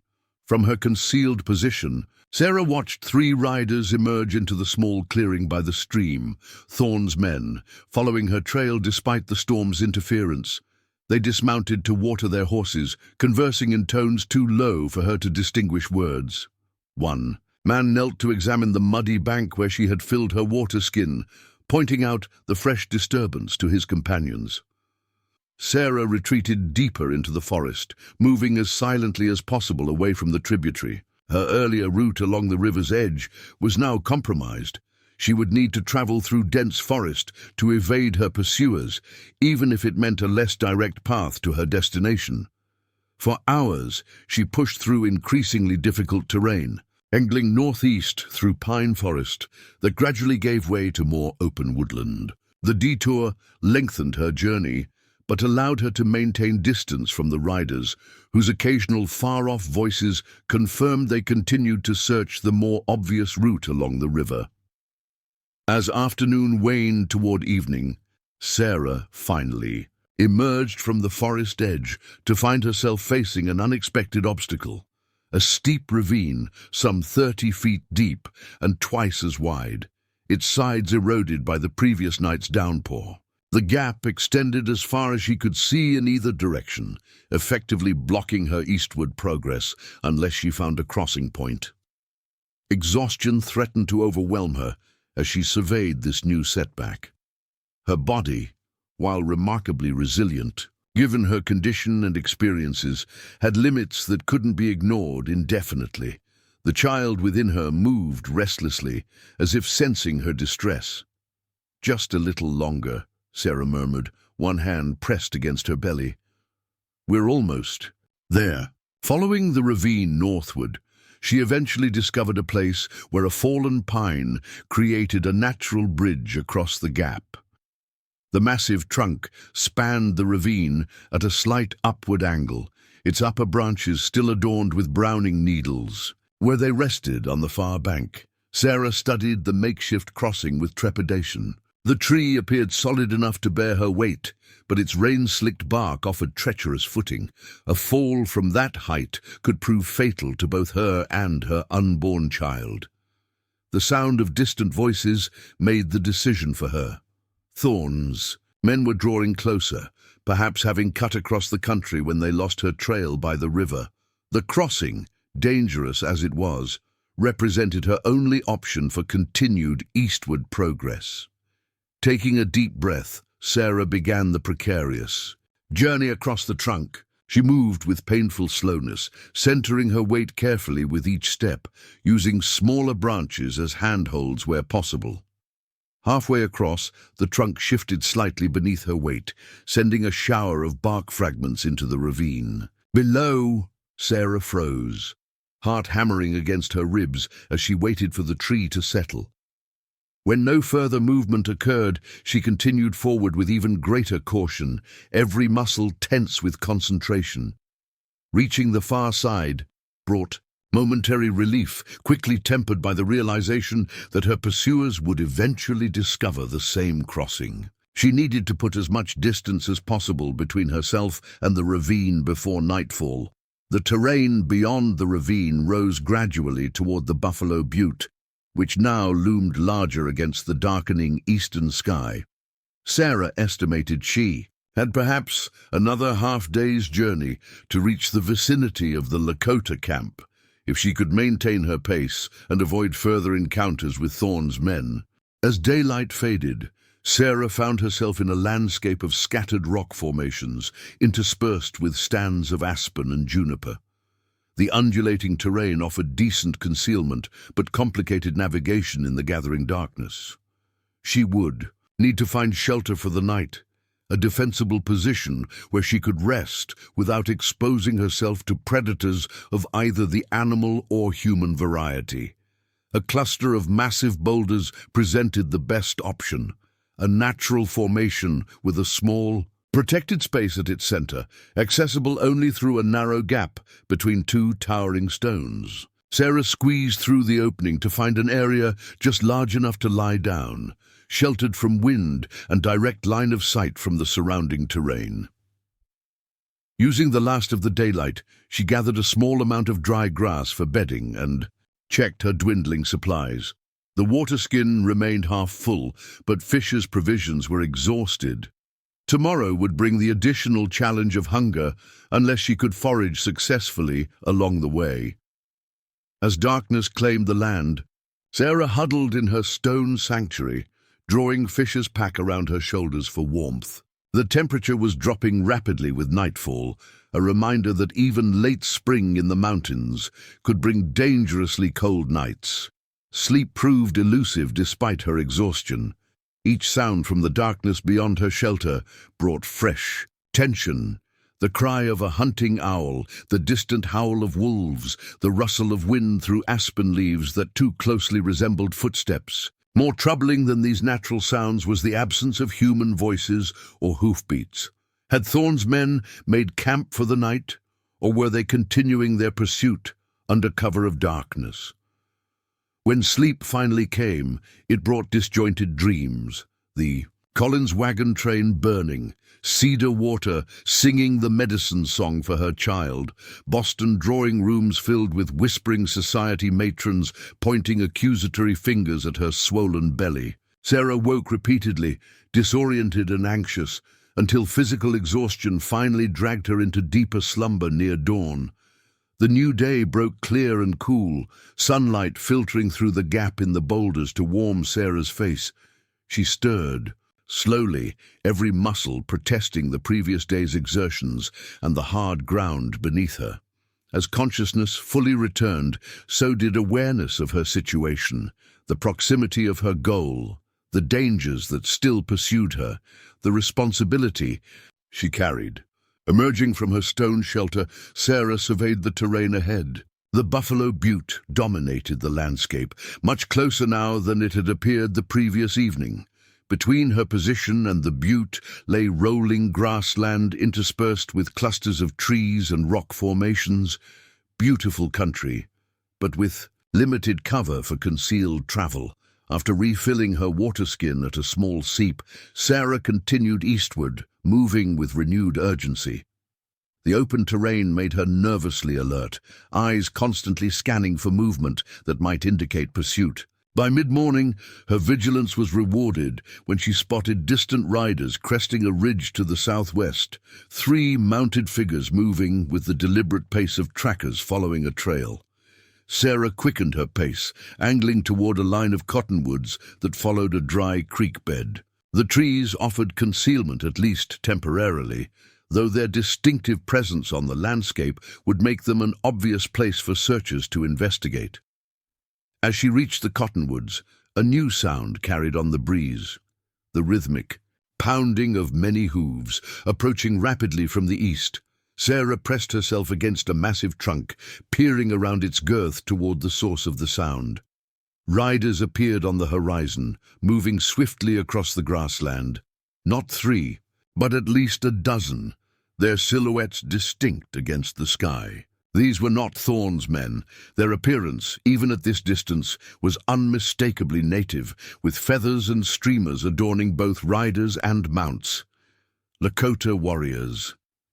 Sarah hesitated.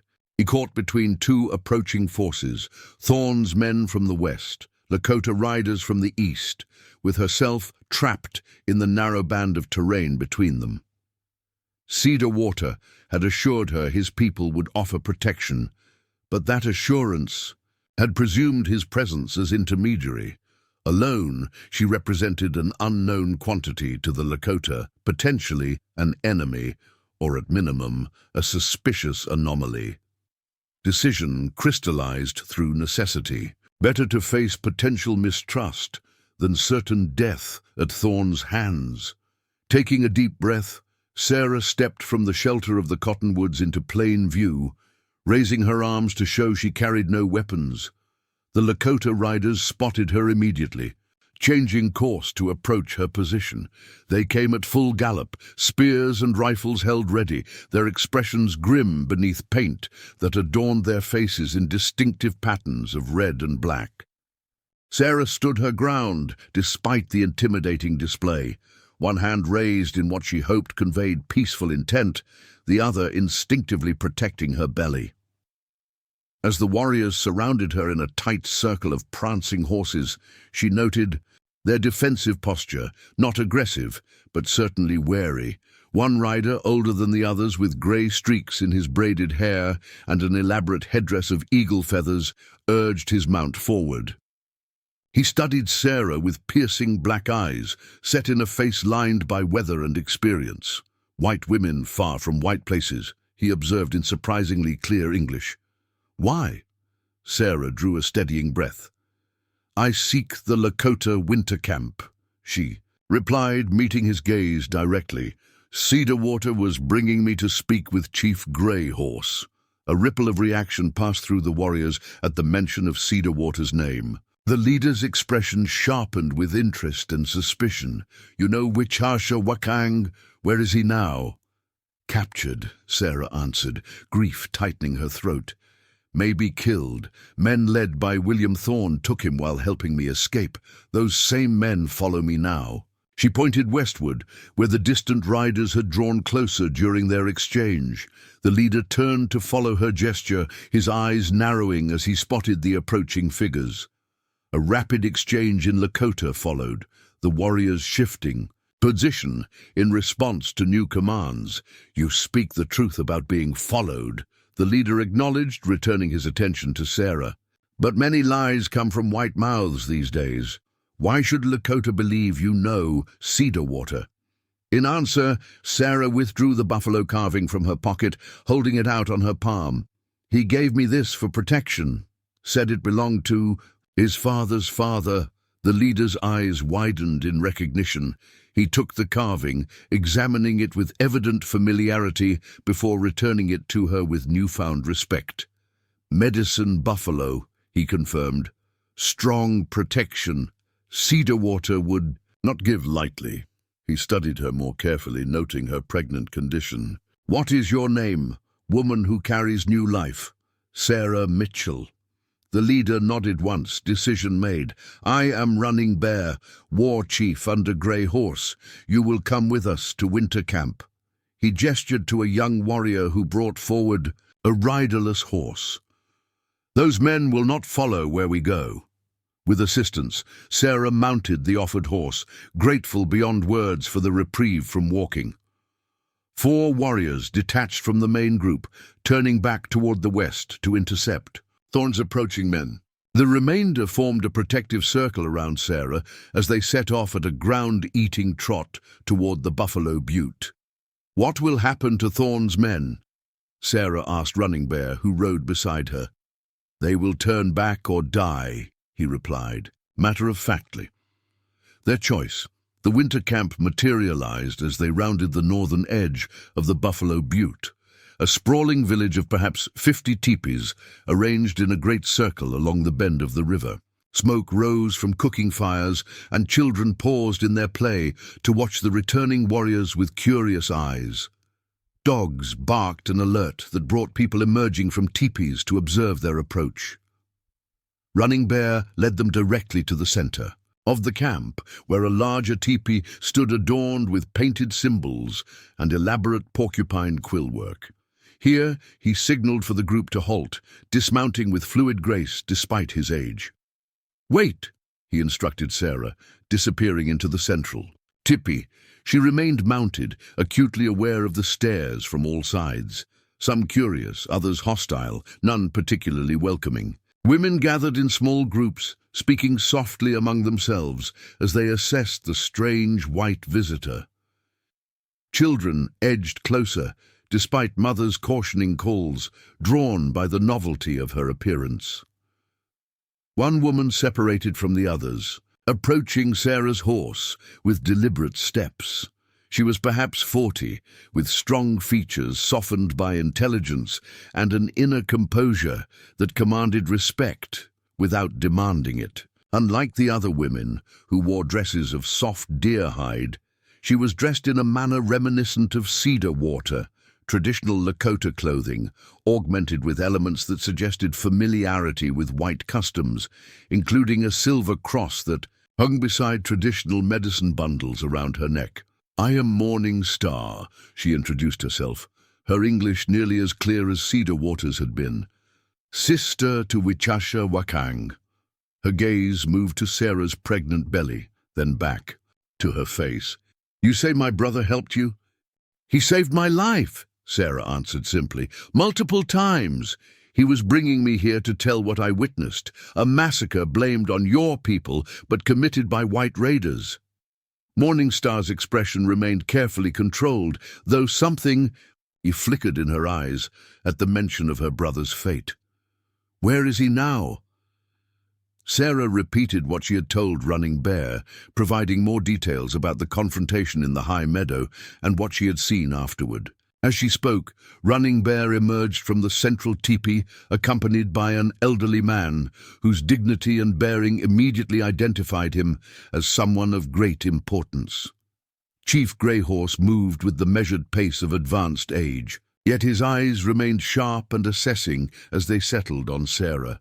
He wore a magnificent headdress of eagle feathers that trailed nearly to the ground, and his face bore the deep lines of a life spent largely outdoors. Despite his evident age, he conveyed an aura of authority that commanded immediate respect. "Woman who comes with Cedar Water's blessing," he addressed her in heavily accented but understandable English. "Running Bear says you bring the truth about raiders who wear false faces." "Yes," Sarah confirmed, meeting his gaze directly.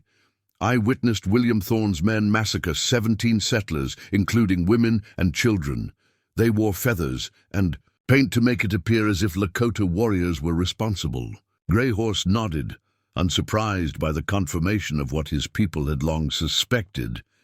"Many moons we know of this Thorne, who plays both sides against each other. The army won't listen. Indian agent writes reports that disappear in Washington." His weathered face hardened. "Now you bring news that Cedar Water, my people's greatest healer, is taken by this man." "I'm sorry," Sarah said, grief tightening her throat. "He sacrificed himself so I could bring the truth to you." The chief studied her for a long moment, his expression unreadable. "Truth is powerful medicine," he said finally.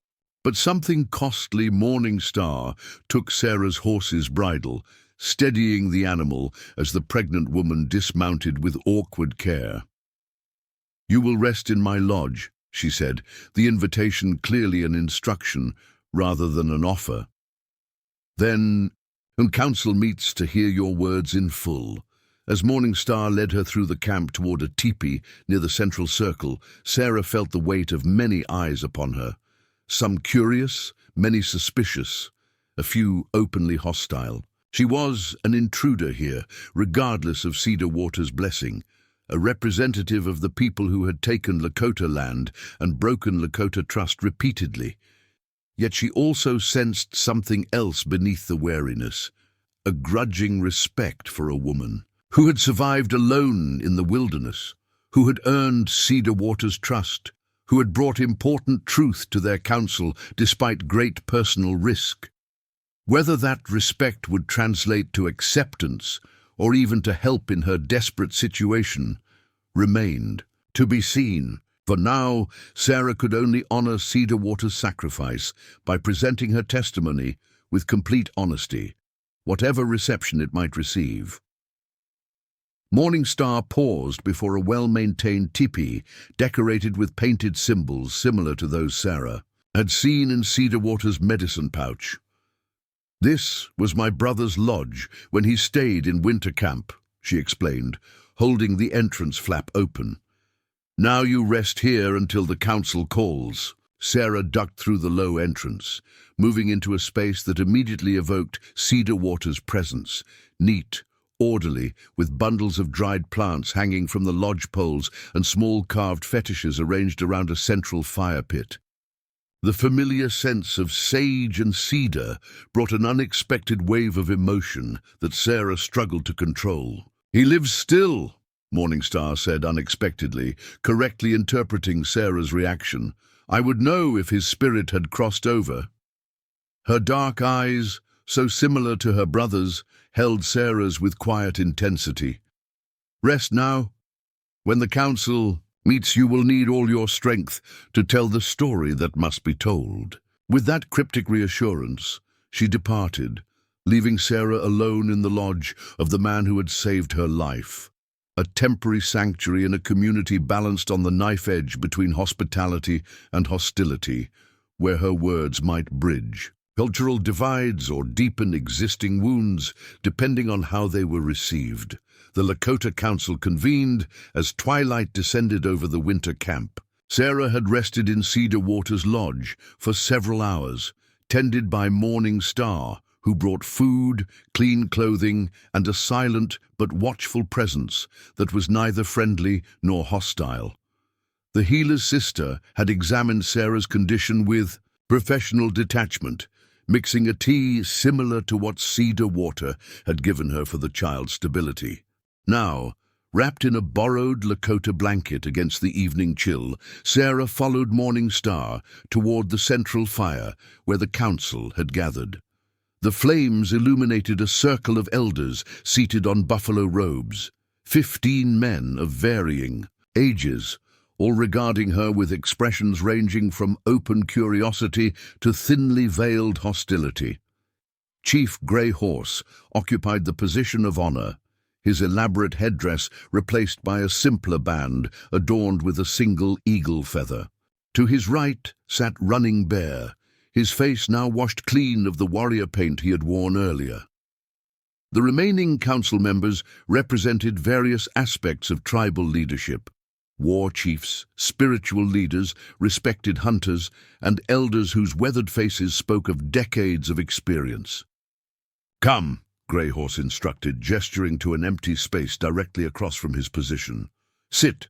Council hears your words now."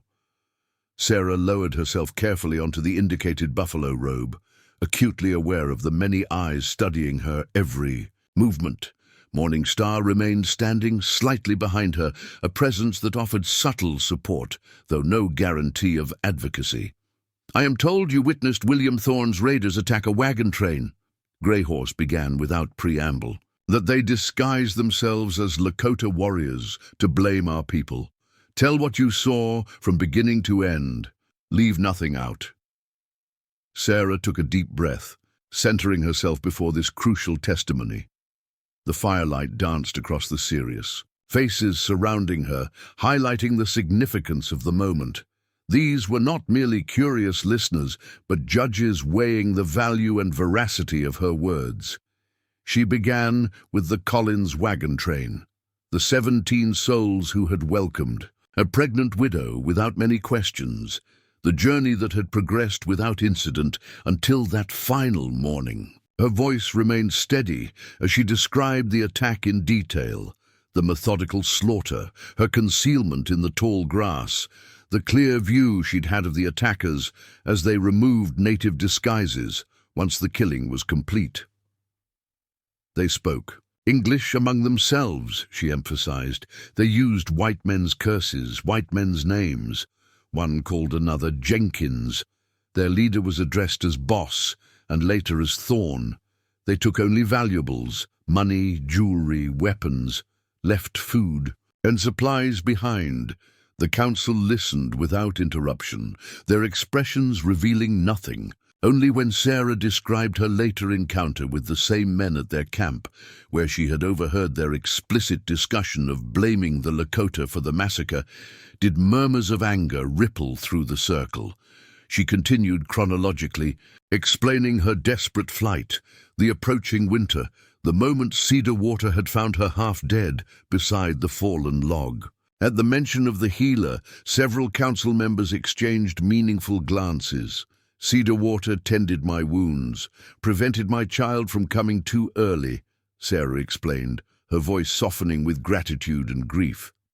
He said spirits guided him to find me, that I carried a truth important to both our peoples.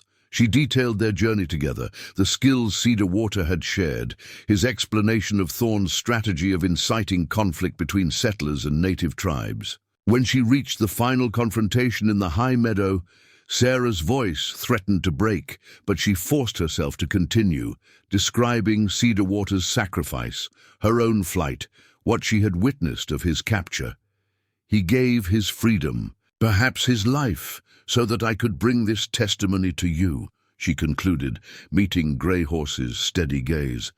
He believed the truth I carry could help end the bloodshed between our peoples. A profound silence settled over the council circle.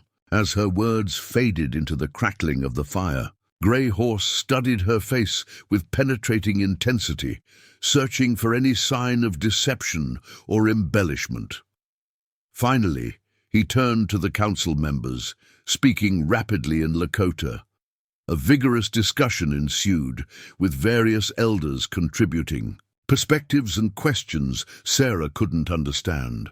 Running Bear occasionally glanced her way during the debate, his expression thoughtful. After perhaps 20 minutes of discussion, Grey Horse raised his hand for silence. The council members deferred immediately to his authority. Your words carry the weight of truth, he pronounced, returning to English for Sarah's benefit. They match what we have long suspected about Thorn and his raiders. Many attacks blamed on Lakota warriors happened when our people were far from those places. A gnarled elder with a deeply scarred face spoke up, his English halting but determined. White woman's testimony important, but who among whites will believe her? Woman alone, carrying child without husband, living among Indians. He shook his head pessimistically. White authorities dismiss such witnesses. The observation struck at the heart of Sarah's dilemma. Her gender, circumstances, and now her association with the Lakota all undermined her credibility in white society. The truth she carried might never reach those with power to act upon it. There is one who might listen, Running Bear offered. The new Indian agent, Jenkins. He meets with Grey Horse during summer council at Fort Benton, has shown more respect than others before him. Fort Benton is 10 days' ride, another elder objected.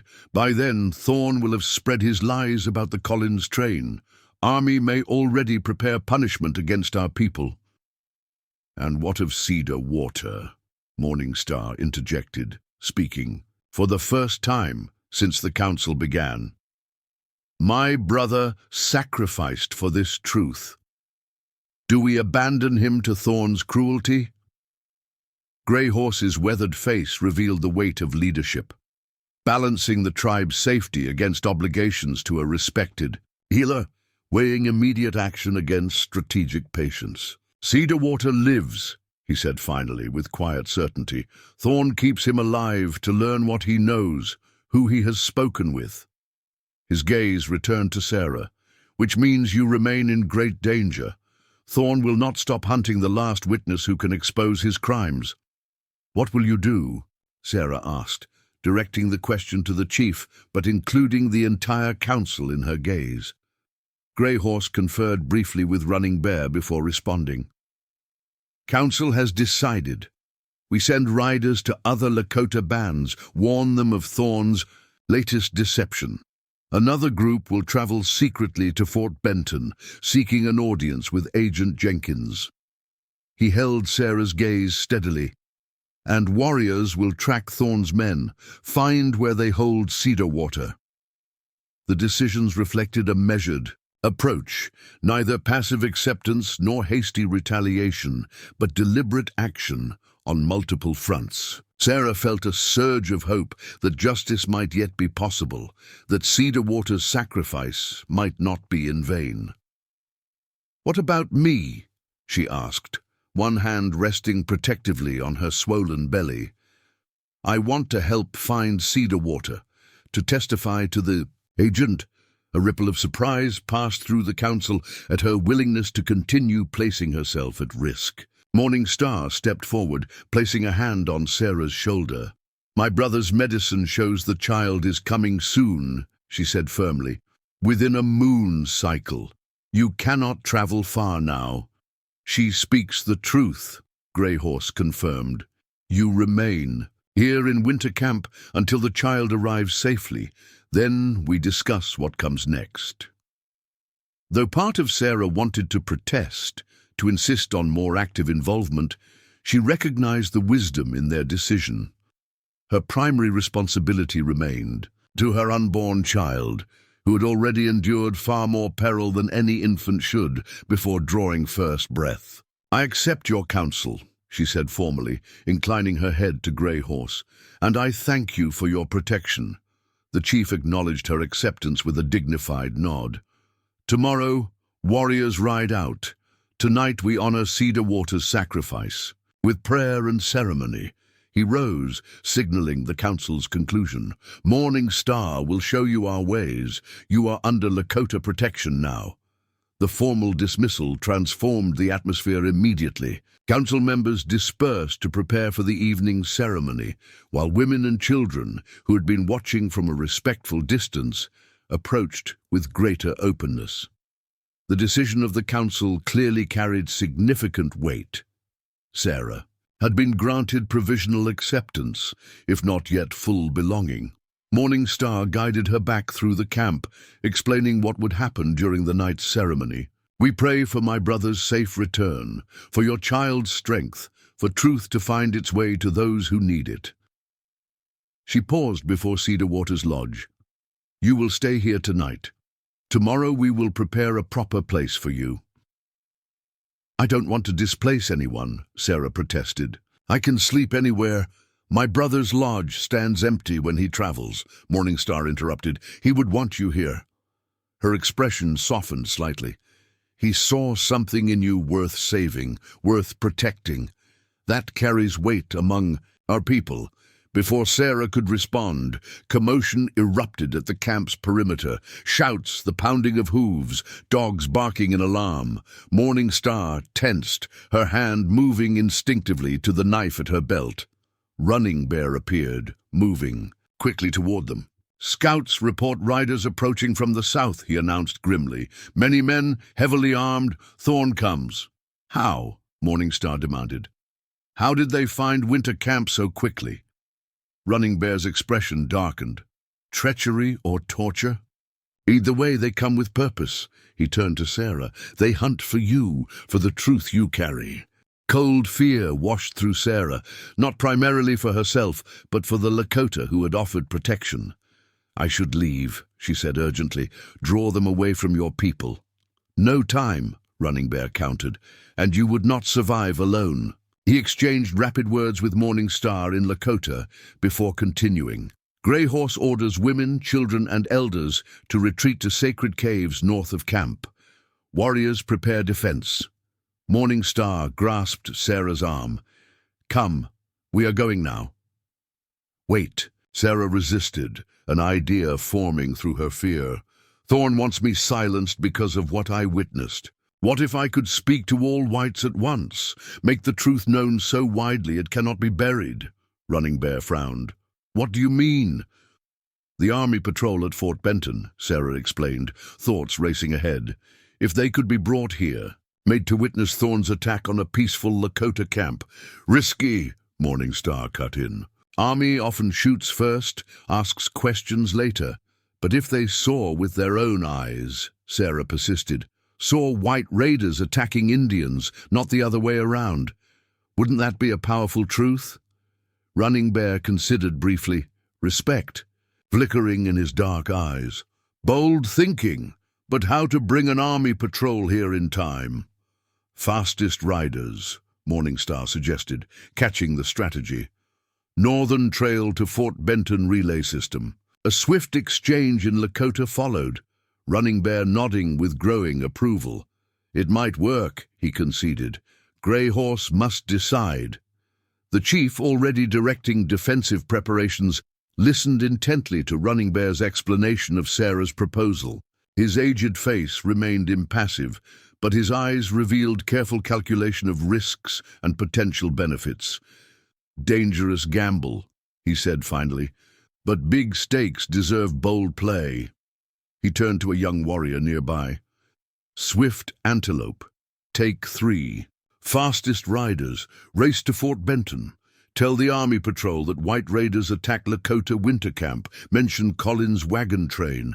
Say the surviving witness is here. As the messengers departed at full gallop, Grey Horse returned his attention to Sarah. Now you go with women and children. Safe caves. No, Sarah said firmly, surprising herself with her own certainty.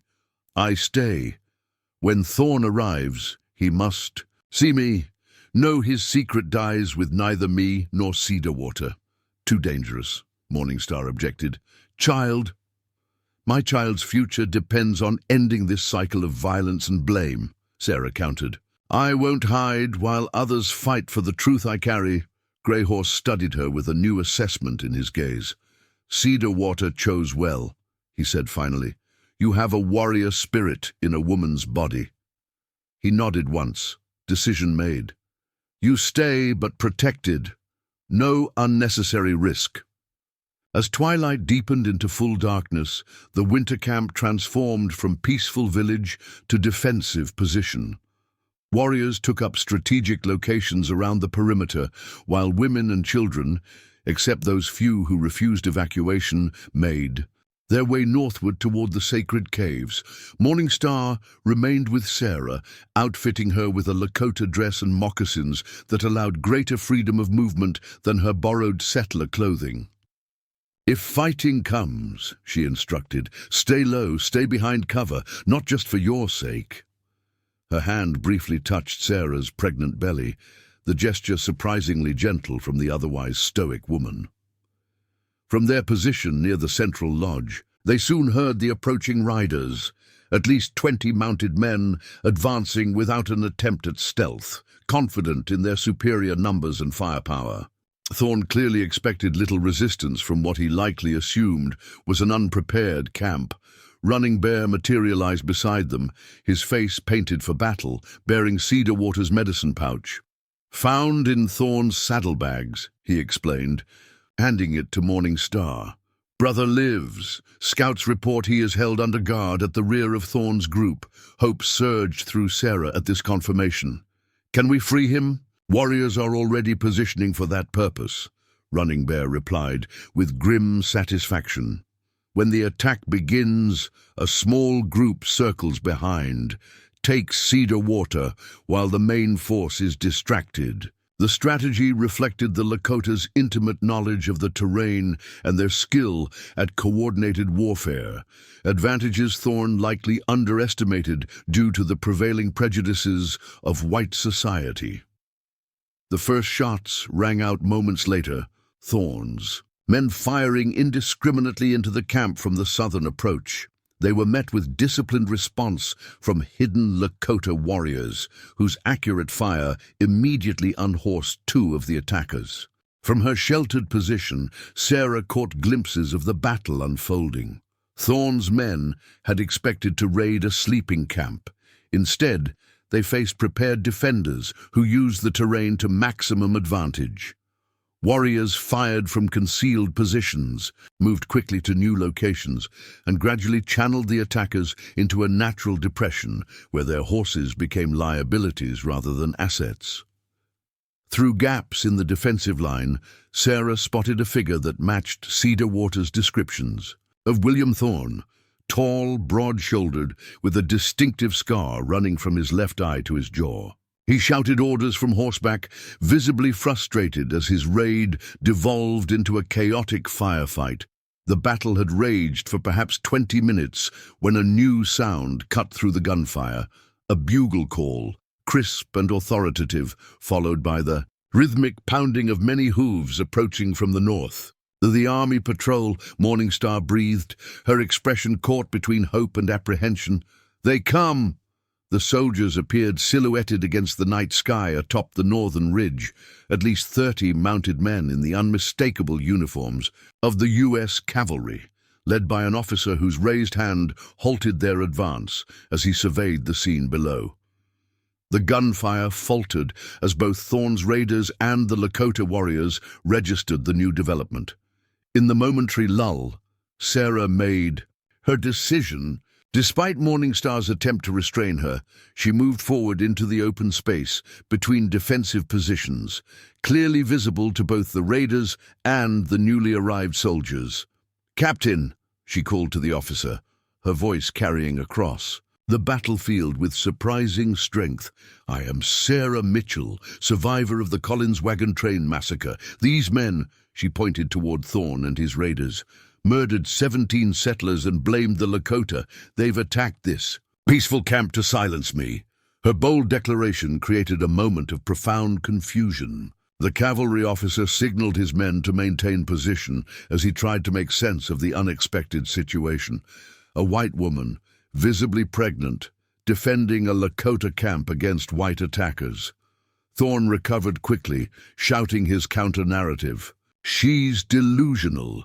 Been held captive for weeks. These savages attacked the Collins train, took her prisoner." "Then why are you shooting into their camp?" Sarah challenged, her voice ringing with righteous anger. "Why not approach the army for help? Why murder Malcolm Fisher to prevent him from helping me escape?" The mention of Fisher's name caused visible reaction among the soldiers. The old trapper had been known and respected at Fort Benton. The standoff might have continued in deadly uncertainty if not for a new development at the rear of Thorne's position. Shouts and a brief exchange of gunfire announced the success of Running Bear's extraction team. Moments later, Cedar Water was brought forward, supported between two warriors. Though battered and weak from evident mistreatment, he was unmistakably alive. His appearance transformed the dynamic completely. Here was physical proof of Thorne's deception, a prisoner taken not by Lakota from settlers, but by raiders from a peaceful camp. "That man," Cedar Water said, pointing a trembling finger toward Thorne, "leads attacks on both white settlements and Lakota camps, creates war between peoples for his profit." Though weakened, his clear English and dignified bearing commanded attention. "Sarah Mitchell witnessed his massacre of Collins Wagon train. I found her after helping her bring the truth to my people." The cavalry officer spurred his horse forward, followed by two subordinates. He reined in between the opposing forces, his weathered face revealing nothing of his thoughts as he surveyed first Thorne's increasingly uneasy men, then the disciplined Lakota warriors, and finally Sarah and Cedar Water. "I am Captain James Hendricks, 7th Cavalry," he announced formally. "I was dispatched to investigate reports of Indian attacks on settlers." His gaze settled on Sarah. "Including the Collins Wagon train." "There was an attack," Sarah confirmed, steadily, "but not by Lakota, by these men, wearing feathers and war paint as disguise. I watched them kill women and children, then laugh about blaming savages for their work." Hendricks turned to Cedar Water. "You are known to us, medicine man. Indian Agent Jenkins speaks highly of your honesty." Cedar Water acknowledged this with a slight nod, wincing at the movement. Truth stands before you, Captain. Raiders attack. Lakota camp to silence witnesses. Your arrival prevents complete success. The captain's focus shifted to Thorn, whose men had begun to edge their horses backward, sensing the changing tide. William Thorn, Hendricks said, recognition clear in his voice, former Army scout, discharged under suspicion of theft and insubordination. Thorn's hand moved subtly toward his holstered pistol, a motion not lost on the vigilant captain. "I wouldn't," Hendricks advised coldly. "My men have you well covered." The next moments unfolded with military efficiency. Hendricks ordered his soldiers to disarm and detain Thorn's raiders, who surrendered with varying degrees of resistance. Thorn himself required forceful restraint, his face contorted with thwarted rage as he was bound and placed under guard. As the immediate danger subsided, Sarah felt the accumulated tension of the past weeks catching up with her all at once.